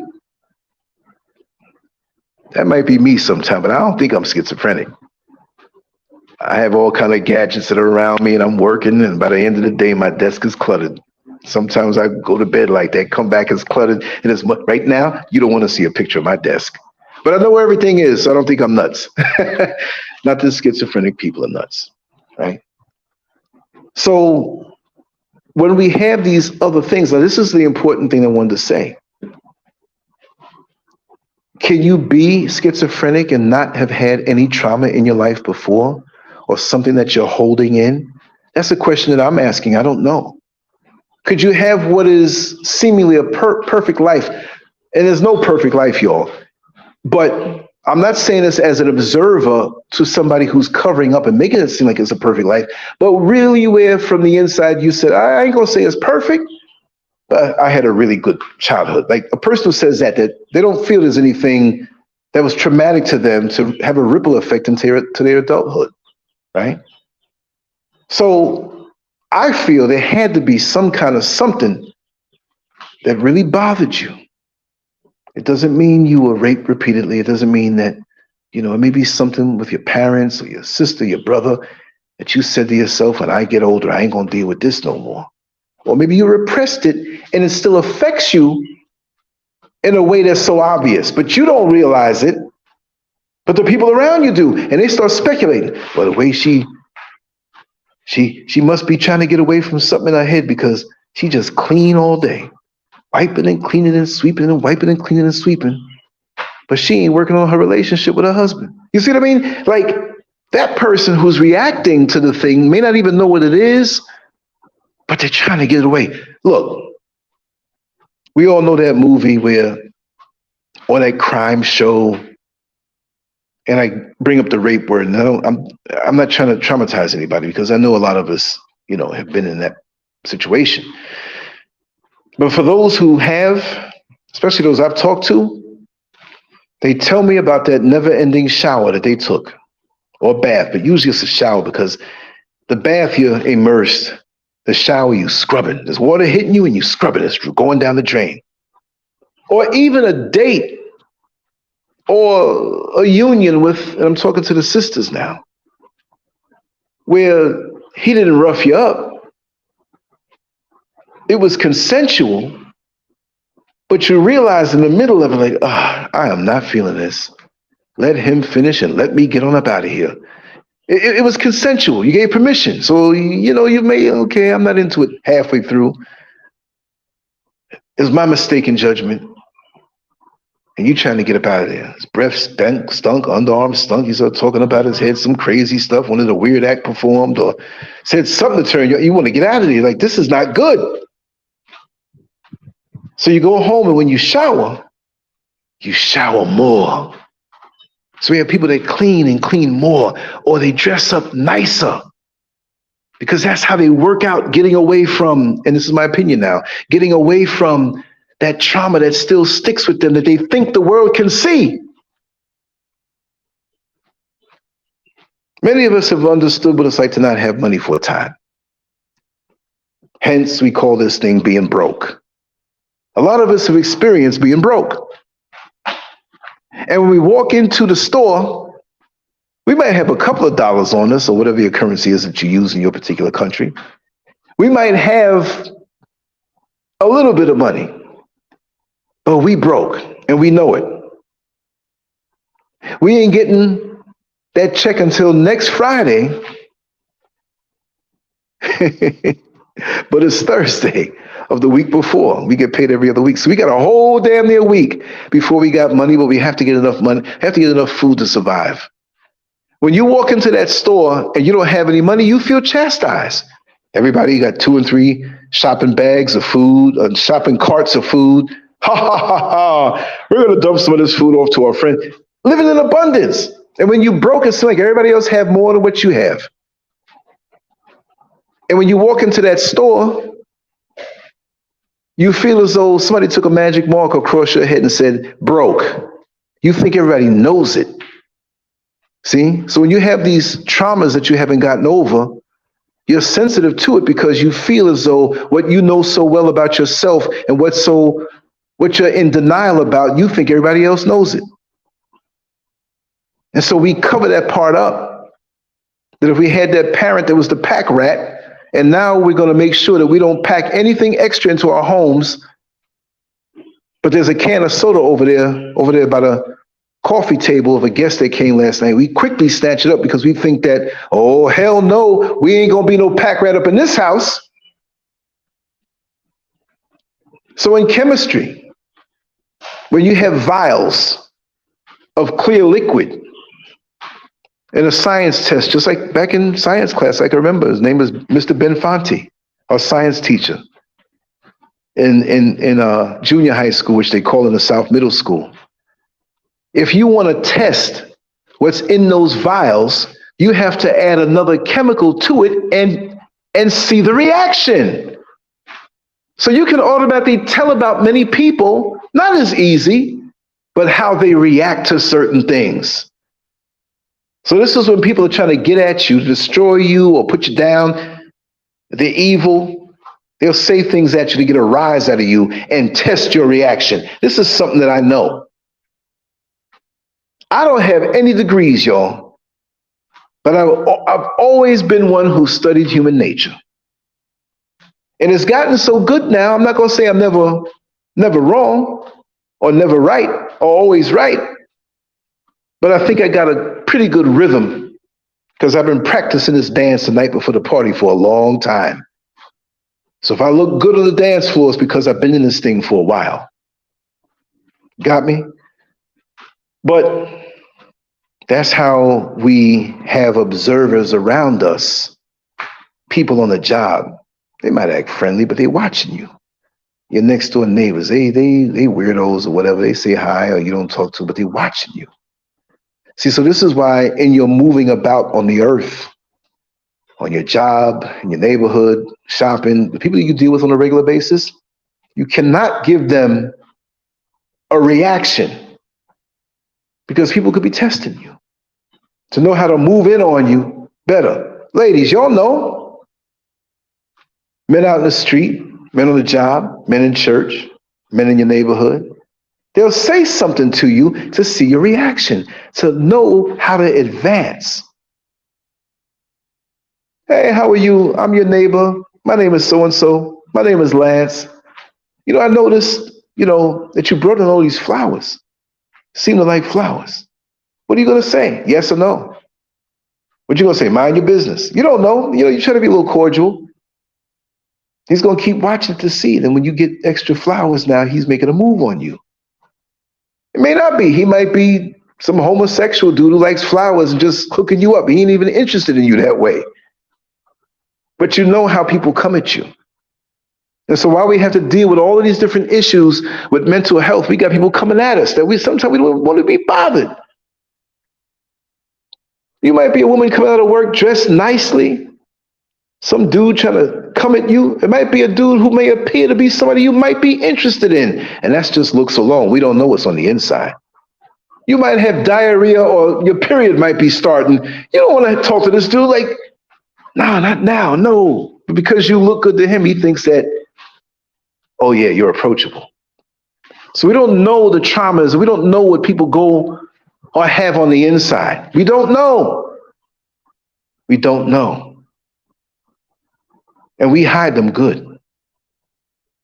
So with the trauma and the wear down of life in general, of just surviving, going to work, balancing a checkbook, dealing with health issues, dealing with family members, dealing with dysfunctions with your friends and family that you have to deal with, your own dysfunctions that may make you appear to be an oddball to the rest of the world. I'm sorry to say it that way, but that's what it is. I know I'm an oddball to a lot of people.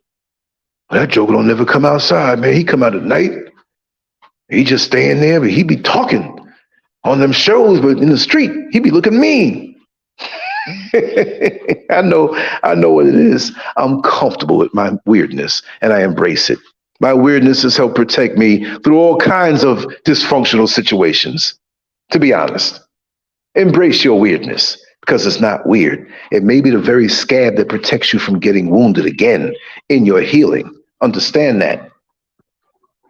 But with mental illness, schizophrenia, all these different things, they want to treat these things after they ask you the dynamics of your life and different things that you've been through. Here they come. Well, we're going to prescribe you with this pill or this medication. How the hell are you going to deal with an issue on a mental level with a pill? This may alter you physically to hide the symptoms, but this is my opinion, but the thing that's egging you on and messing you up mentally, it's not doing the original thing. The original thing is still there. You're just medicated now in La La Land. I never understood that.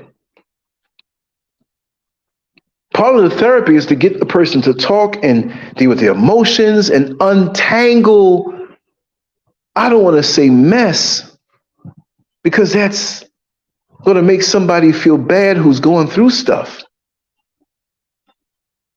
But the thing is, you know, we have to deal with this stuff. We have to face it. Many people, they have these ways of dealing with their issues and they want to push it on other people. We don't want to hear that. We want to untangle this knot. The worst thing, you know, I wear a lot of shorts, you know, athletic shorts around the house and run into the store. You've seen me in videos with them shorts on. I like it. Don't let me say something nasty. Let your balls hang free. The air just feels so good as they sway to and fro. This is an adult show, y'all. A little humor here and there. But there's been times when I've been in a shopping mall or somewhere where I had to answer a call to nature. And with those shorts, you can just lift up a leg and pull it to the side. You're straight when you're doing one thing. But when you have to do the other, you better loosen that knot that holds the shorts up. And oftentimes, you go in to loosen up the knot and you do something to tighten it up even more, entangle it up even more. But you have an urgent situation coming now because Mr. Number 2 ain't waiting. So what do? You better get that thing untangled or you have a mess. Unless you rip it apart. Now you got to walk around holding up your shorts like you're wearing sagging pants. So this is, to me, where there's nothing wrong with you. There's nothing wrong with you when you have mental illness issues or mental health issues. There's nothing wrong with you. We just have to understand that there are certain factions, certain components in our life that became tangled that we push through, chasing after the facade of normalcy, while something was wrong and tapping us on the shoulder to let us know that there's something going on. You're driving the car and you got the check engine light coming on and you're like, I ain't got no money for that. It's still running. I'm gonna keep on going. And 6 months later, you're still doing it and you find yourself on the side of the road because you didn't check out that little thing that all of a sudden now became big and the power went off in the mountain sign that's back on. I'm gonna stay right here.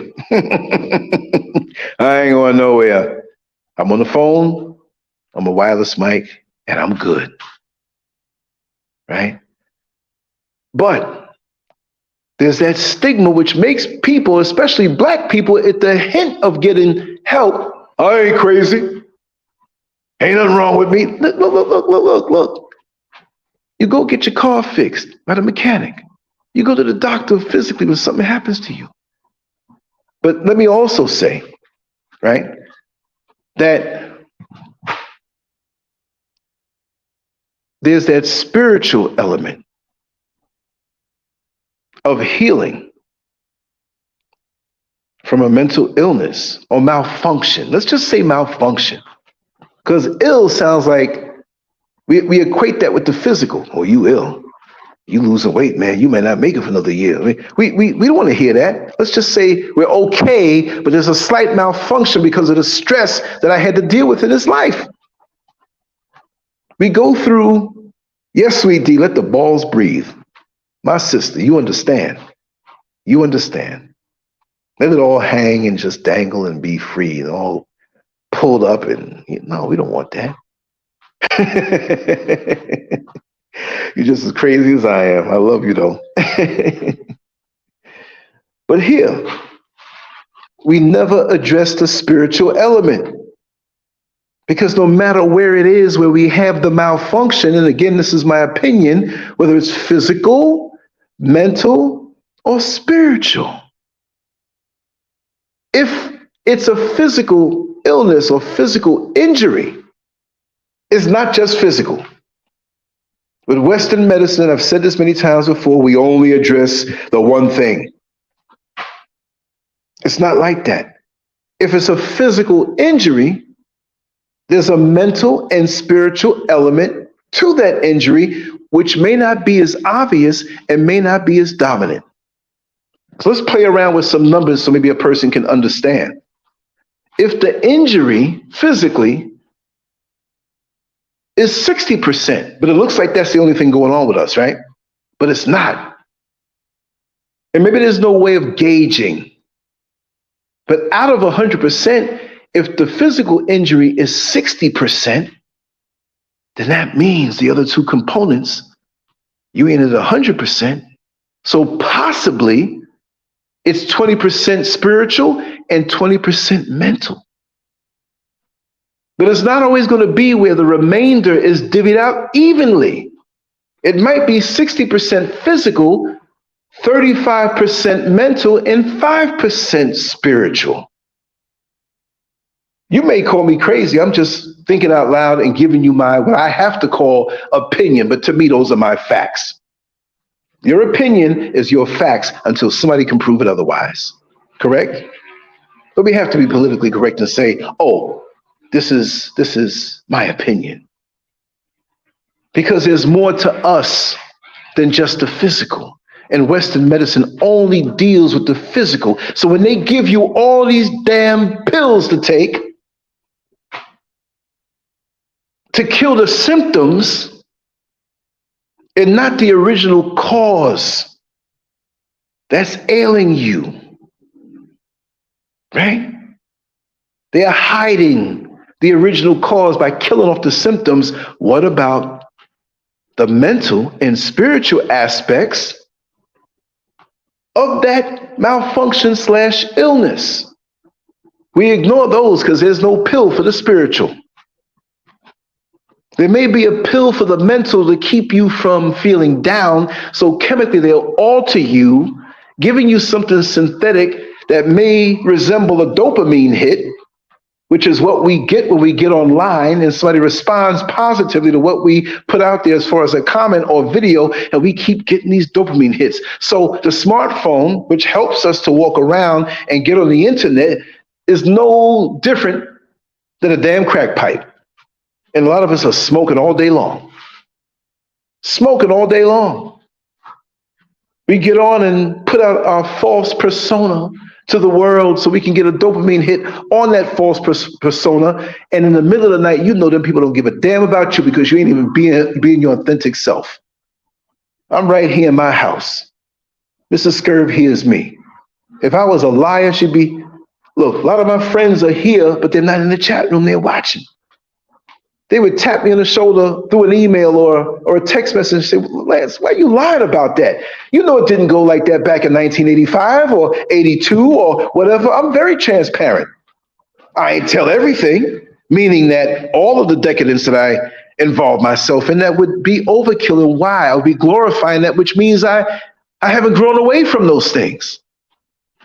But if you saw Scurv back in 85, 86, 87. Oh my God. Like I said, I'm glad to have a clean bloodstream. So that means I was protected to have a purpose in my life. But if I linger in that or go back to that, I won't be so protected. So I understand. Sometimes when you're used to eating apple pie and you loved it so much and you know you can't eat it because maybe you're diabetic. I'm not saying I'm that. I'm just saying that you still, years after, might catch a whiff of, that pie was good, but I can't bite into that no more. It's going to put me on a slippery slope. Personally, me, yes, offers are made. Emails are sent. Pictures are sent. Well, if you ever out in Mississippi, baby, ain't nobody got to know. You can come get some of this. Oh, my God. So it's never going to end. Not to say you can't get over certain things, but these struggles are not something that you take a pill and it's done with. That person who you are with, who you have a soul tie with, you just can't say we're broke up and that's it. Because in the midnight hour, you're going to remember their embrace, even though they were abusive to you. This is not some overnight thing that we've been trained to expect in this society, in the so-called modern day, which is just as jacked up, worse. With all of the pretty technologies we have and advances, we're more messed up. We were better off before we had these things. You see? We got to think long term. And before we indulge in certain things that are so sugary and spicy and salty, stimulating, we got to understand the imbalance that it's throwing us into. The expectations now. We think we can just zip in a neat little package and throw it away. We lay down with many and wonder why we have so many soul ties we're tripping over. We experience all different types of emotions all day long because we're still connected to the people that are feeling that. The person that you laid down with for a couple of weeks on a booty call or friends with benefits situation. Y'all don't talk no more. Just stop and just end it. You wonder, like, damn, it was good what we were doing in the middle of the night, but what happened? So, man, well, I ain't gonna say nothing. Oh, okay. I saw in the supermarket, waved at me, kept going. It's all right. But she feels depressed. She had underlying issues that you didn't know about. You as a man walk around, I don't know why I'm depressed. It's because you connected. Say you man and wife in the same bed, same bills paying, same house, whatever, and your woman's depressed. Well, you're gonna feel a little pull on you because, baby, what's wrong? What's wrong? Why are you feeling depressed? It pulls you down, but it's not a pull down. You want to give her a boost, so you give of yourself to help bring her up as she should do for you. But we skip the meal of commitment and responsibility. We go right to that part of the dessert, the sweetest part. Damn, baby, you look good in them jeans. I could imagine them things not being all you being bent over in front of me. Yeah, now you got a soul tie. You got to deal with it. So the other 19 chicks that you bedded down over the last year, you connected to them too. Don't even know their name no more. The same goes for the ladies.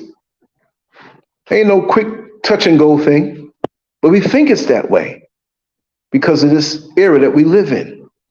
It's easier to get entangled, that Jada Pinkett Smith word, entangled. Remember the game, what was it, Footsie was it? What was the thing where you had to put your hand or your foot on a different colored square on this plastic layout and you all tangled up? Not Footsie, was it Footsie? We better off when we had games back then that way. We engaged checkers and trouble and challenge Yahtzee and 21 and card games, and we would laugh around the table and talk and laugh and take a break. Okay, let's hold the game. They got to go to the bathroom. They're going to get something to eat or whatever. We were social with each other. There's going to be more mental health issues because we never stop yearning for the companionship. We never stop yearning for being connected. But now we're scared because of our wounds and the mental health issues, the spiritual issues that are not dealt with. We could be spiritually damaged. We could be spiritually sick. We can have a little mental illness sprinkled in with that. It's frightening when you think about it. The combinations of damage that we walk with while still projecting an air of normalcy to the world, and we are a hot mess behind closed doors. We are a hot mess in the middle of the night. We are a hot mess when we really take stock of what we have on the inside.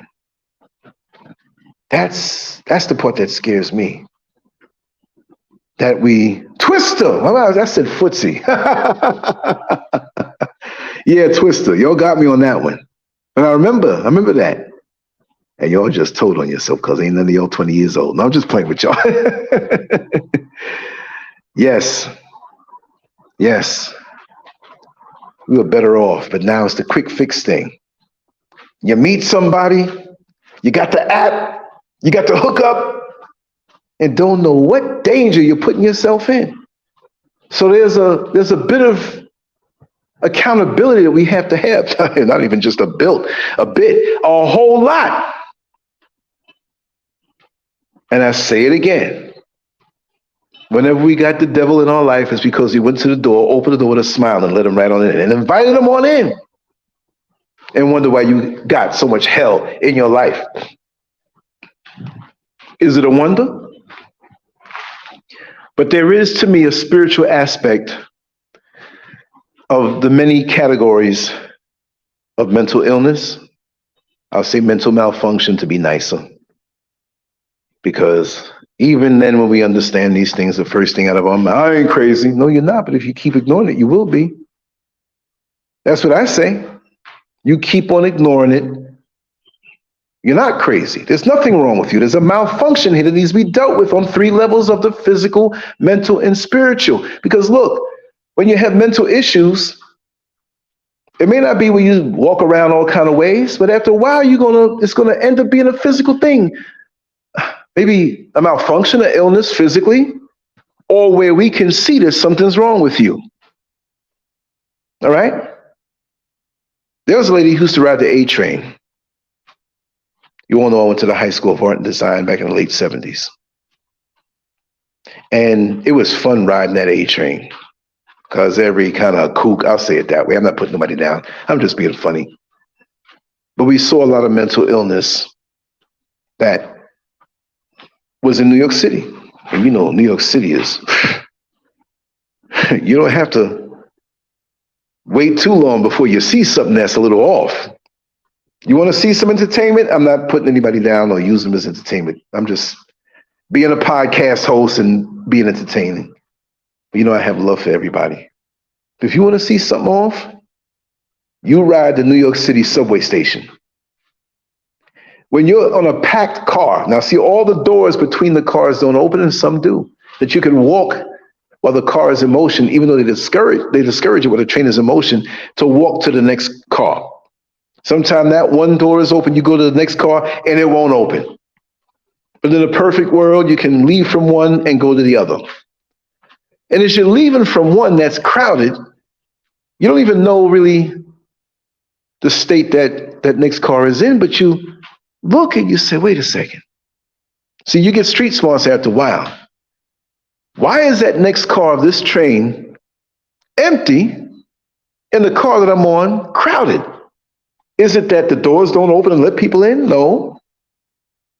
You see people way on the other end of the car, maybe 2 or 3 of them. That's strange. This is the rush hour. And that car is empty except for the 2 or 3 people way down on the other end.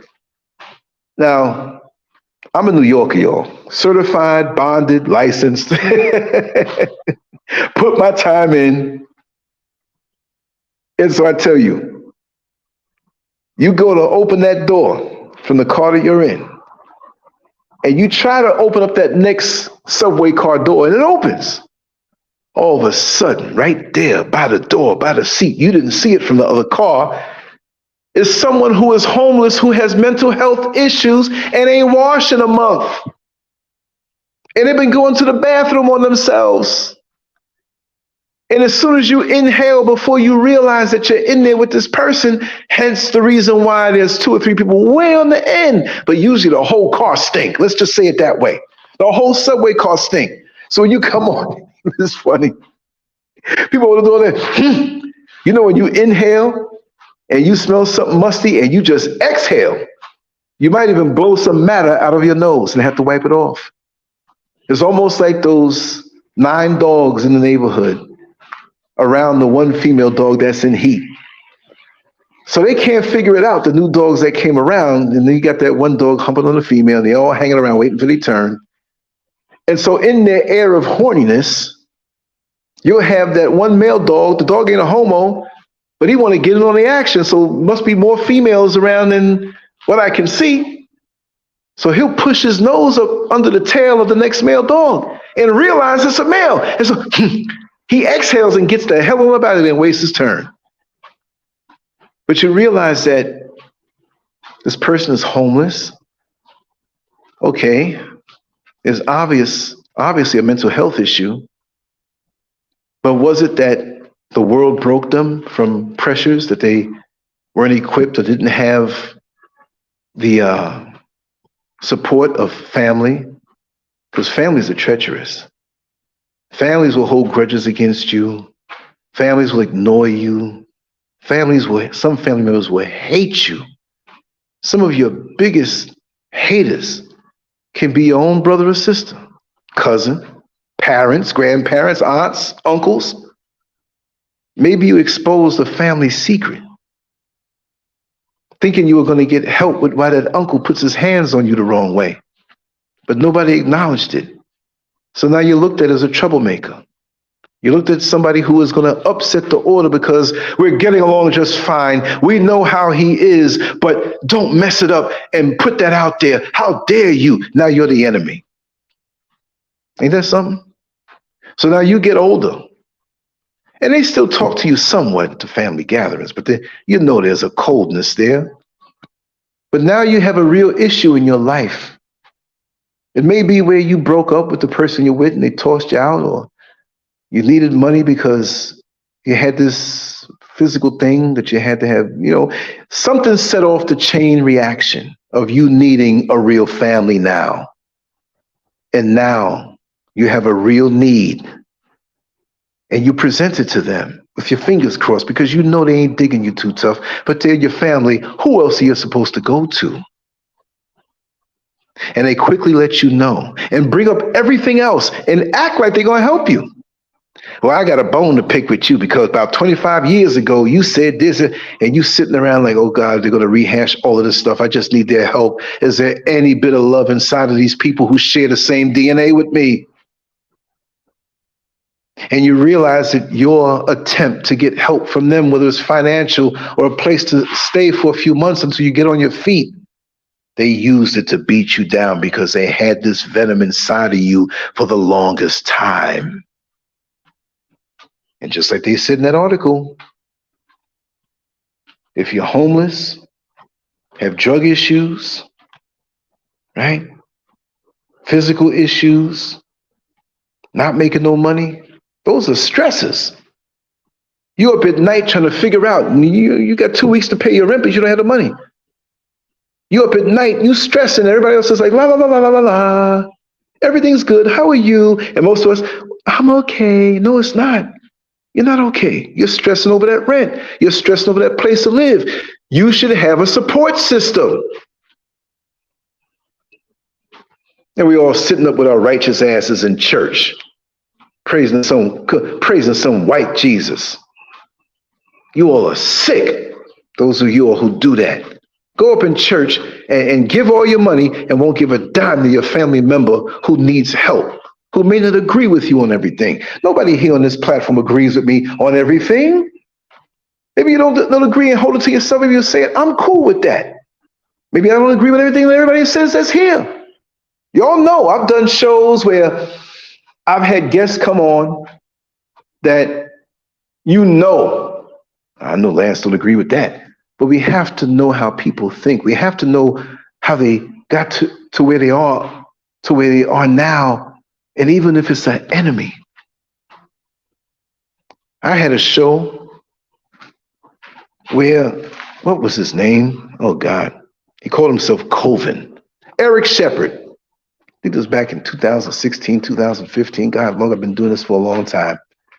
And I had some responses because he was the next Malcolm X, the way we saw it.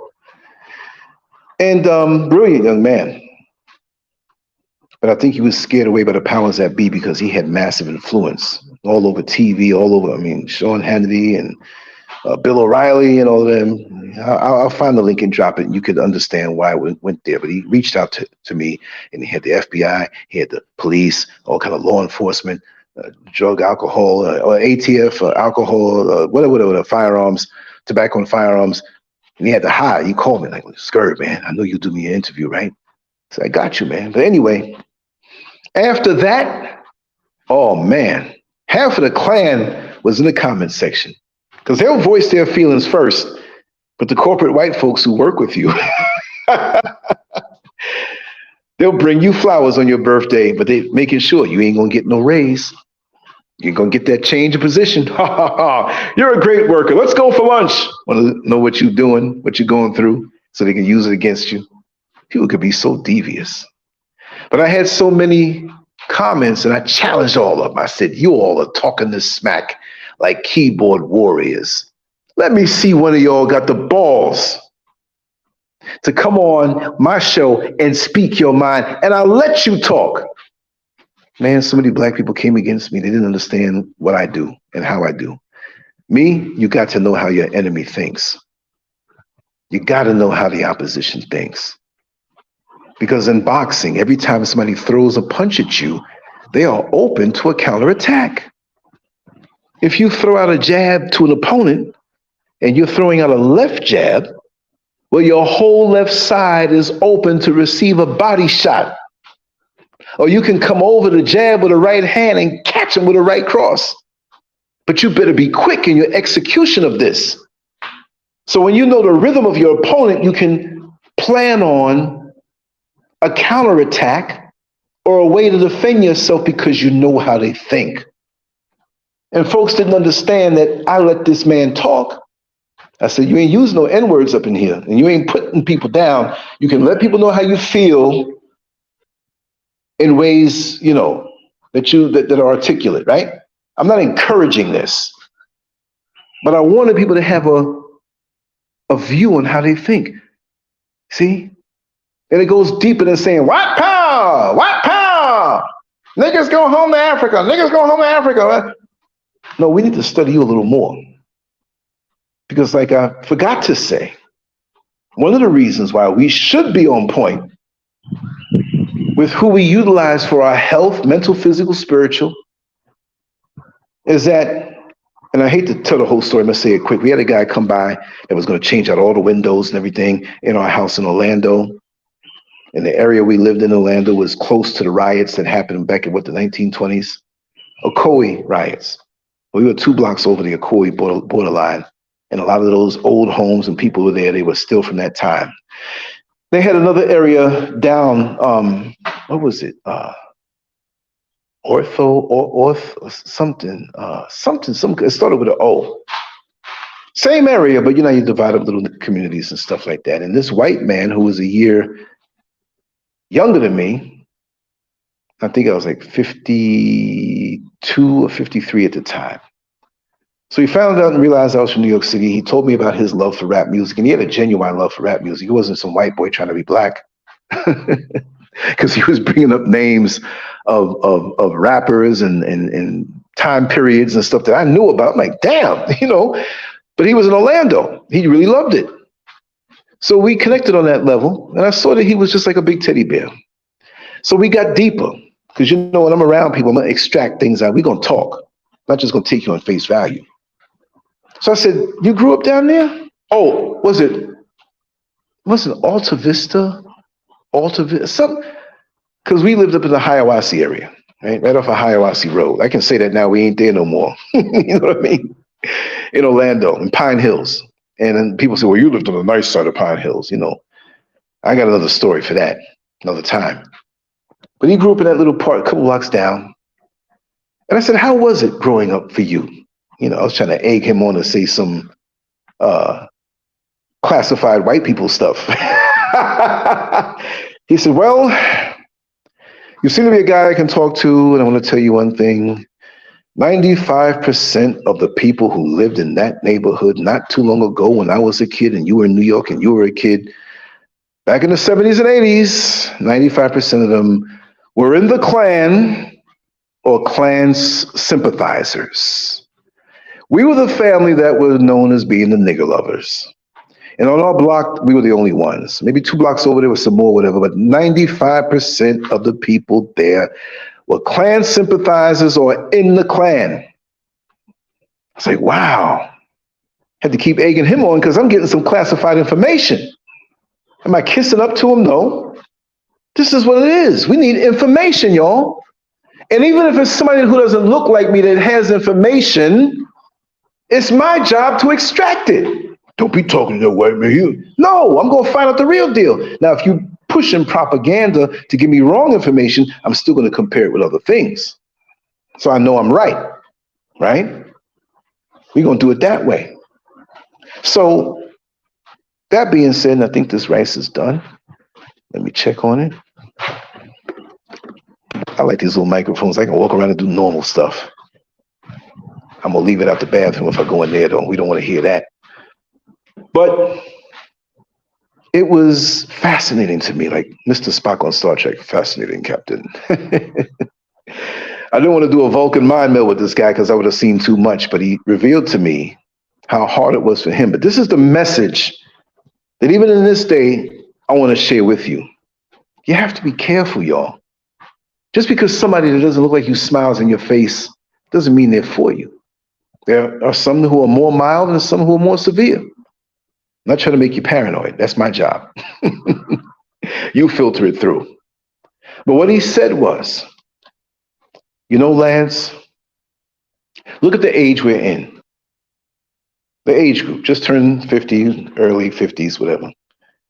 He said, don't you know that I know the kids that I played with who come from families who really have their mind twisted against Black people, Latinos, and gays. I ain't fighting on that one, right? They're grown now, and they're in a position now to be your doctor at the hospital. They're prescribing pills to people that may be off a little bit. I don't know this as a fact, but I hear things. You can have great credit and a huge down payment, want to buy a home in a neighborhood where you're not wanted. And the word gets around. And you wonder why that loan officer at the bank can't allow you to have that loan when on paper you meet all the criteria. Because they still have that ideology. It could be a healthcare provider. They could be the loan officer at the bank. It can even be a Caucasian person that goes for that loan, but they don't like that Caucasian person because they consider them white trash. He says, don't forget, it's not just white on black, white on white. They got certain statuses and levels within, but that's not my fight. I told him that. That's your business. And I asked him some more things. He named names of certain politicians that came from racist families that the Klan sympathizers are in the Klan, and they adopted that ideology because they run into each other. Hey, Bill, how are you? Haven't seen you for a long time. You know, Bill might be the one that came from the Klan sympathizer, right, family. And this guy, I don't know his name. Let's just say his name is Kevin. Hey, Kevin, how you doing? He's acting like they're really cool. So Bill, who came up in a racist family, wants to know if Kevin now is down with it after seeing how life is. And he may feign being down with it. And Bill may reveal some things to him. See what I mean? That Bill might be the politician who's going up against an opponent who's black but has dirt on the black opponent. So this thing, man, I don't know. I see too much, y'all. It comes to me. And me doing what I do, people come to me to, you know, get themselves out there. Back then in Orlando, a lot of politicians and lower level politicians, and I get to hear a lot of stuff. I'm like, these people are mentally ill. This is the show about mental illness and schizophrenia. I didn't touch on schizophrenia so much. But yeah, I'm looking at the Gina G said she's showing her age. Yeah, about Twister. I'm showing my age because I forgot. Maybe I hope ain't nothing happening with my brain, you know.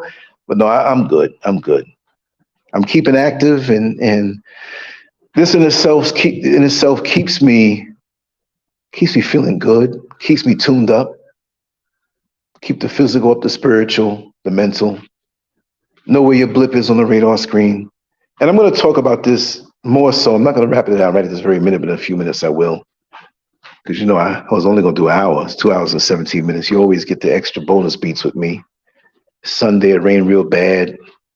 Computer blipped out because of a power surge or an unsurge. I'm chilling. It's overcast. I'm looking over the mountains. It's beautiful. And around 6 o'clock, it'll be dark. Probably a little darker because it's overcast. The sun is blocked out. But it's a lazy, fun day Sunday. And I'm enjoying myself. And I can almost guarantee that I will be back on later on. I know that tomorrow we have Neil Frazier coming on and everything. So I'm looking forward to that. Got to make the link for that. Create the banner for that. Put it out there. Y'all know. And do some other things. But thank you so much. I don't know if there's anything that I didn't touch on, but, you know, it kind of went off other places and stuff. But It's better than me just doing an hour show and just ending it, you know?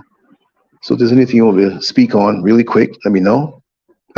Sweet Tea was like, yeah, you know it. Unless I'm pressed to actually leave the house at a certain time because I have an appointment, I have to go anywhere. That's the only reason why I'll cut it, whatever. But I always give a little extra. Or if I have to eat, I'll stop. But that's why I got to eat before I do it. But now I'm back hungry again. So, you know, the food in here is smelling pretty good. And I'm going to get something to eat. But Sweet Tea, you know me good. If you don't know anything, you know that I'm going to give a little more than an hour. And you know I'm gonna let them balls hang free. Like I said, I want to do a little comedy thing soon. I just haven't had the time. So once you retire, man, you got all day. You know, I got more stuff to cooking now than when I was working a job. And even then I pushed. So I earned it, but I can't just sit down and do nothing, you know. And certain things take time. And I'm utilizing every minute of my day for the positive to build a good foundation on the legacy I want to leave and the other endeavors that I'm doing, which will mix in with these and you'll know what they are. But yeah, life is wonderful. And even though bad things happen and things happen to stress us, to sometimes bring us into a state of mental illness, at the end of the day, whatever we're going through, we have to know that we can heal from it. We can get better from it. And it's really, like they say in church, a future testimony. And we can be physically drained and mentally drained and spiritually drained and really not feeling like there's nothing in life that we can ever achieve anymore. We're no good no more. We're ready for the scrap heap. It's never heap. It's never that. You need to pull away and rest yourself and reevaluate and take time and meditate, sip on some good tea, eat some good meals, walk down some different streets, soothe yourself, do the things that you like to do, invest in yourself, take time in yourself, stop being an enabler, putting everybody else before you. And then when you do something for yourself, they say that you're selfish. Of course they're going to say that because they're sucking from you, right? So we got to reevaluate ourselves and pull away sometime. When you see certain animals that are sick in the wild, which they call as a wild, but there's more order there than in the engineered world. We know that. I always say that. But they pull themselves away and pull themselves away from the pack and go up to a little cave or somewhere where they can be quiet and sleep, eat on some grass. Maybe they don't eat as much. Maybe sometimes we need to back off from eating as much and eat the necessary things and just be still. Maybe sometimes we need to stop eating on impulse and say, am I really hungry? Sometimes we got to stop being so sexed up in our mind and say, am I really horny? Am I really in need of this? Stop doing things you don't need to do because those things can be draining you out too. Do what you want to do, not on a hedonistic level, but what you need. Do what you need to do. If you're repressing something that you want to do, that's healthy, do it.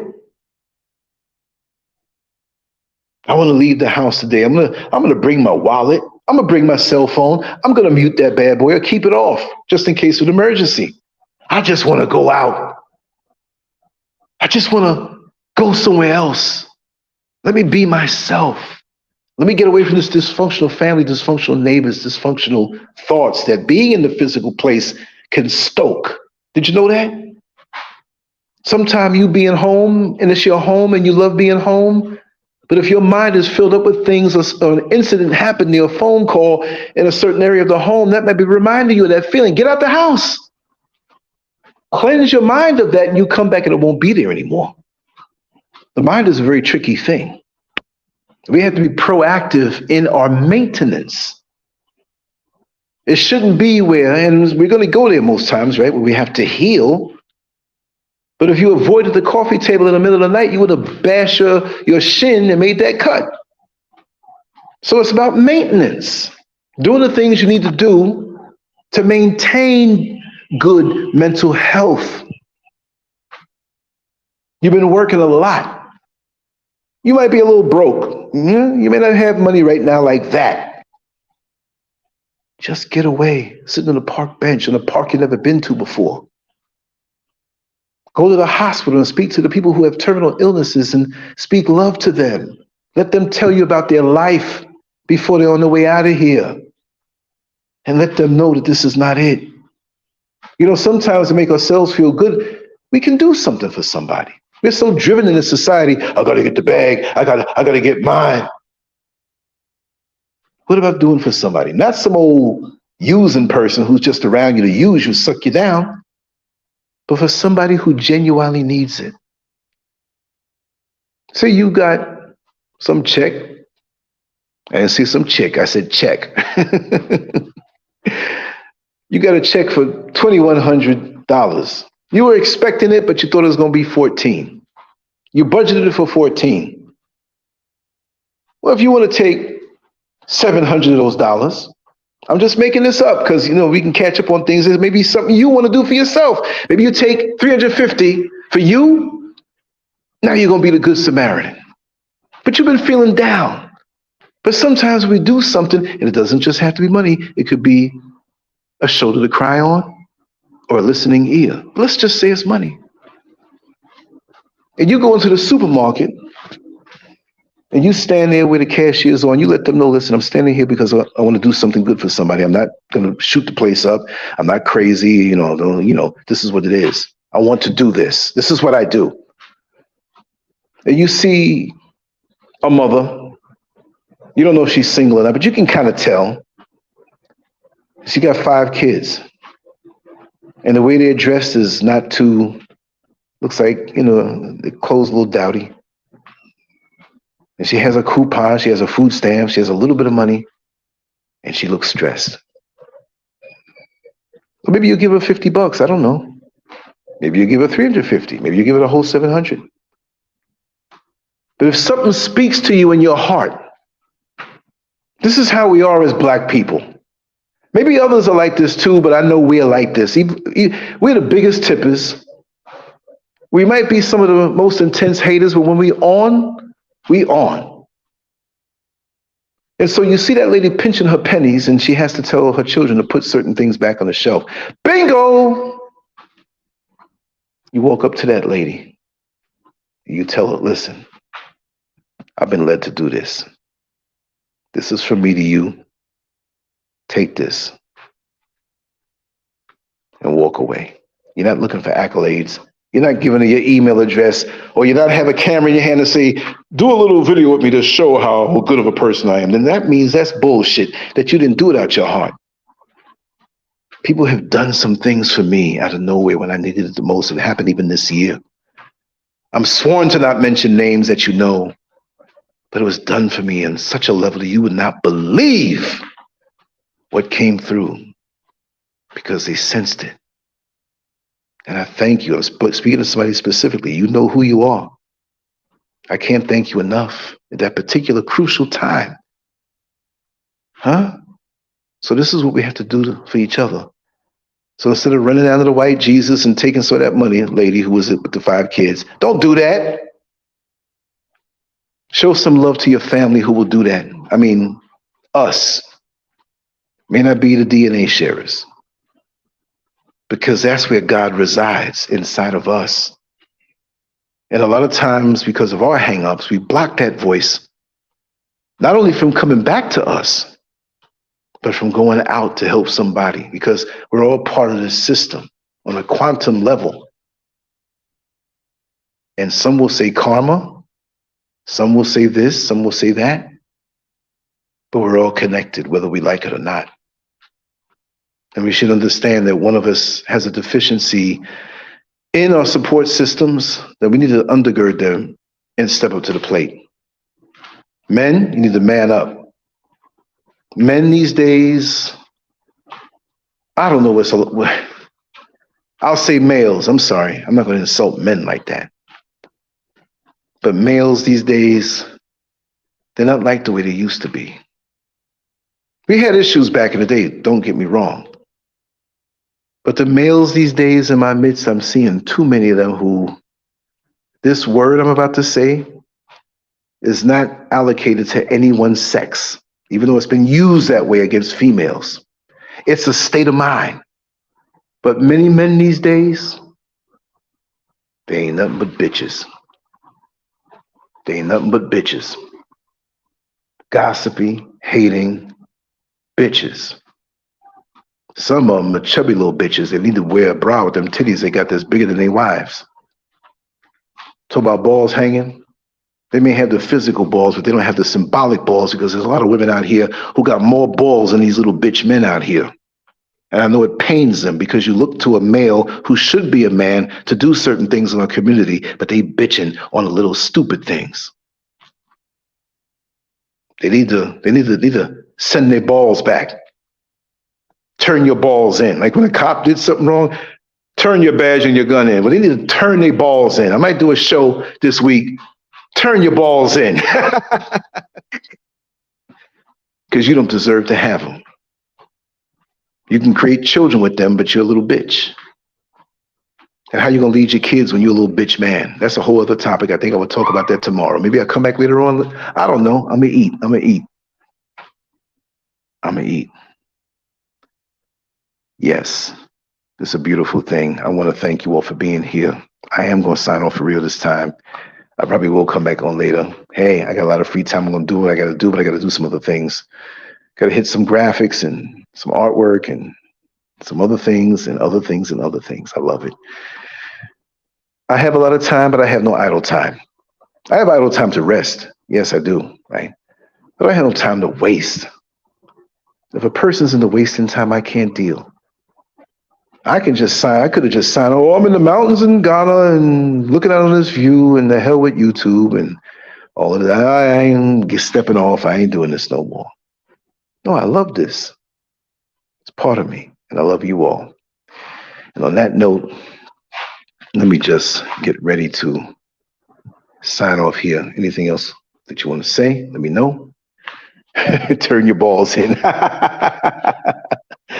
Don't be surprised if you see that on a big banner. And it's like, wait a second, he did say, he did say something about turning the balls in. Yep, damn right. Sometimes we got to do that. But anyway, I'm not going to hit no music on the way out because I'm on the phone now. Computer's back on.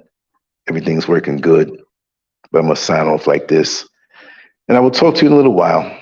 Always remember that we put everything that we do up on LANCESCURV.com. We do more than videos. We write articles. There's artwork. There's other things that are there that you'll see that you won't see. There's things on other platforms that I'll post there that's a little risque that YouTube won't allow. But YouTube doesn't control me, right? So we're going to leave it like that. Anyway, just want to say much love to you all. I'll talk to you later on. It's been good for this 2 hours and 31 minutes and 20 seconds. And I'm quite sure I'll be back later on. I just have to tend to a few things. But much love to you all, family. Peace. Much love.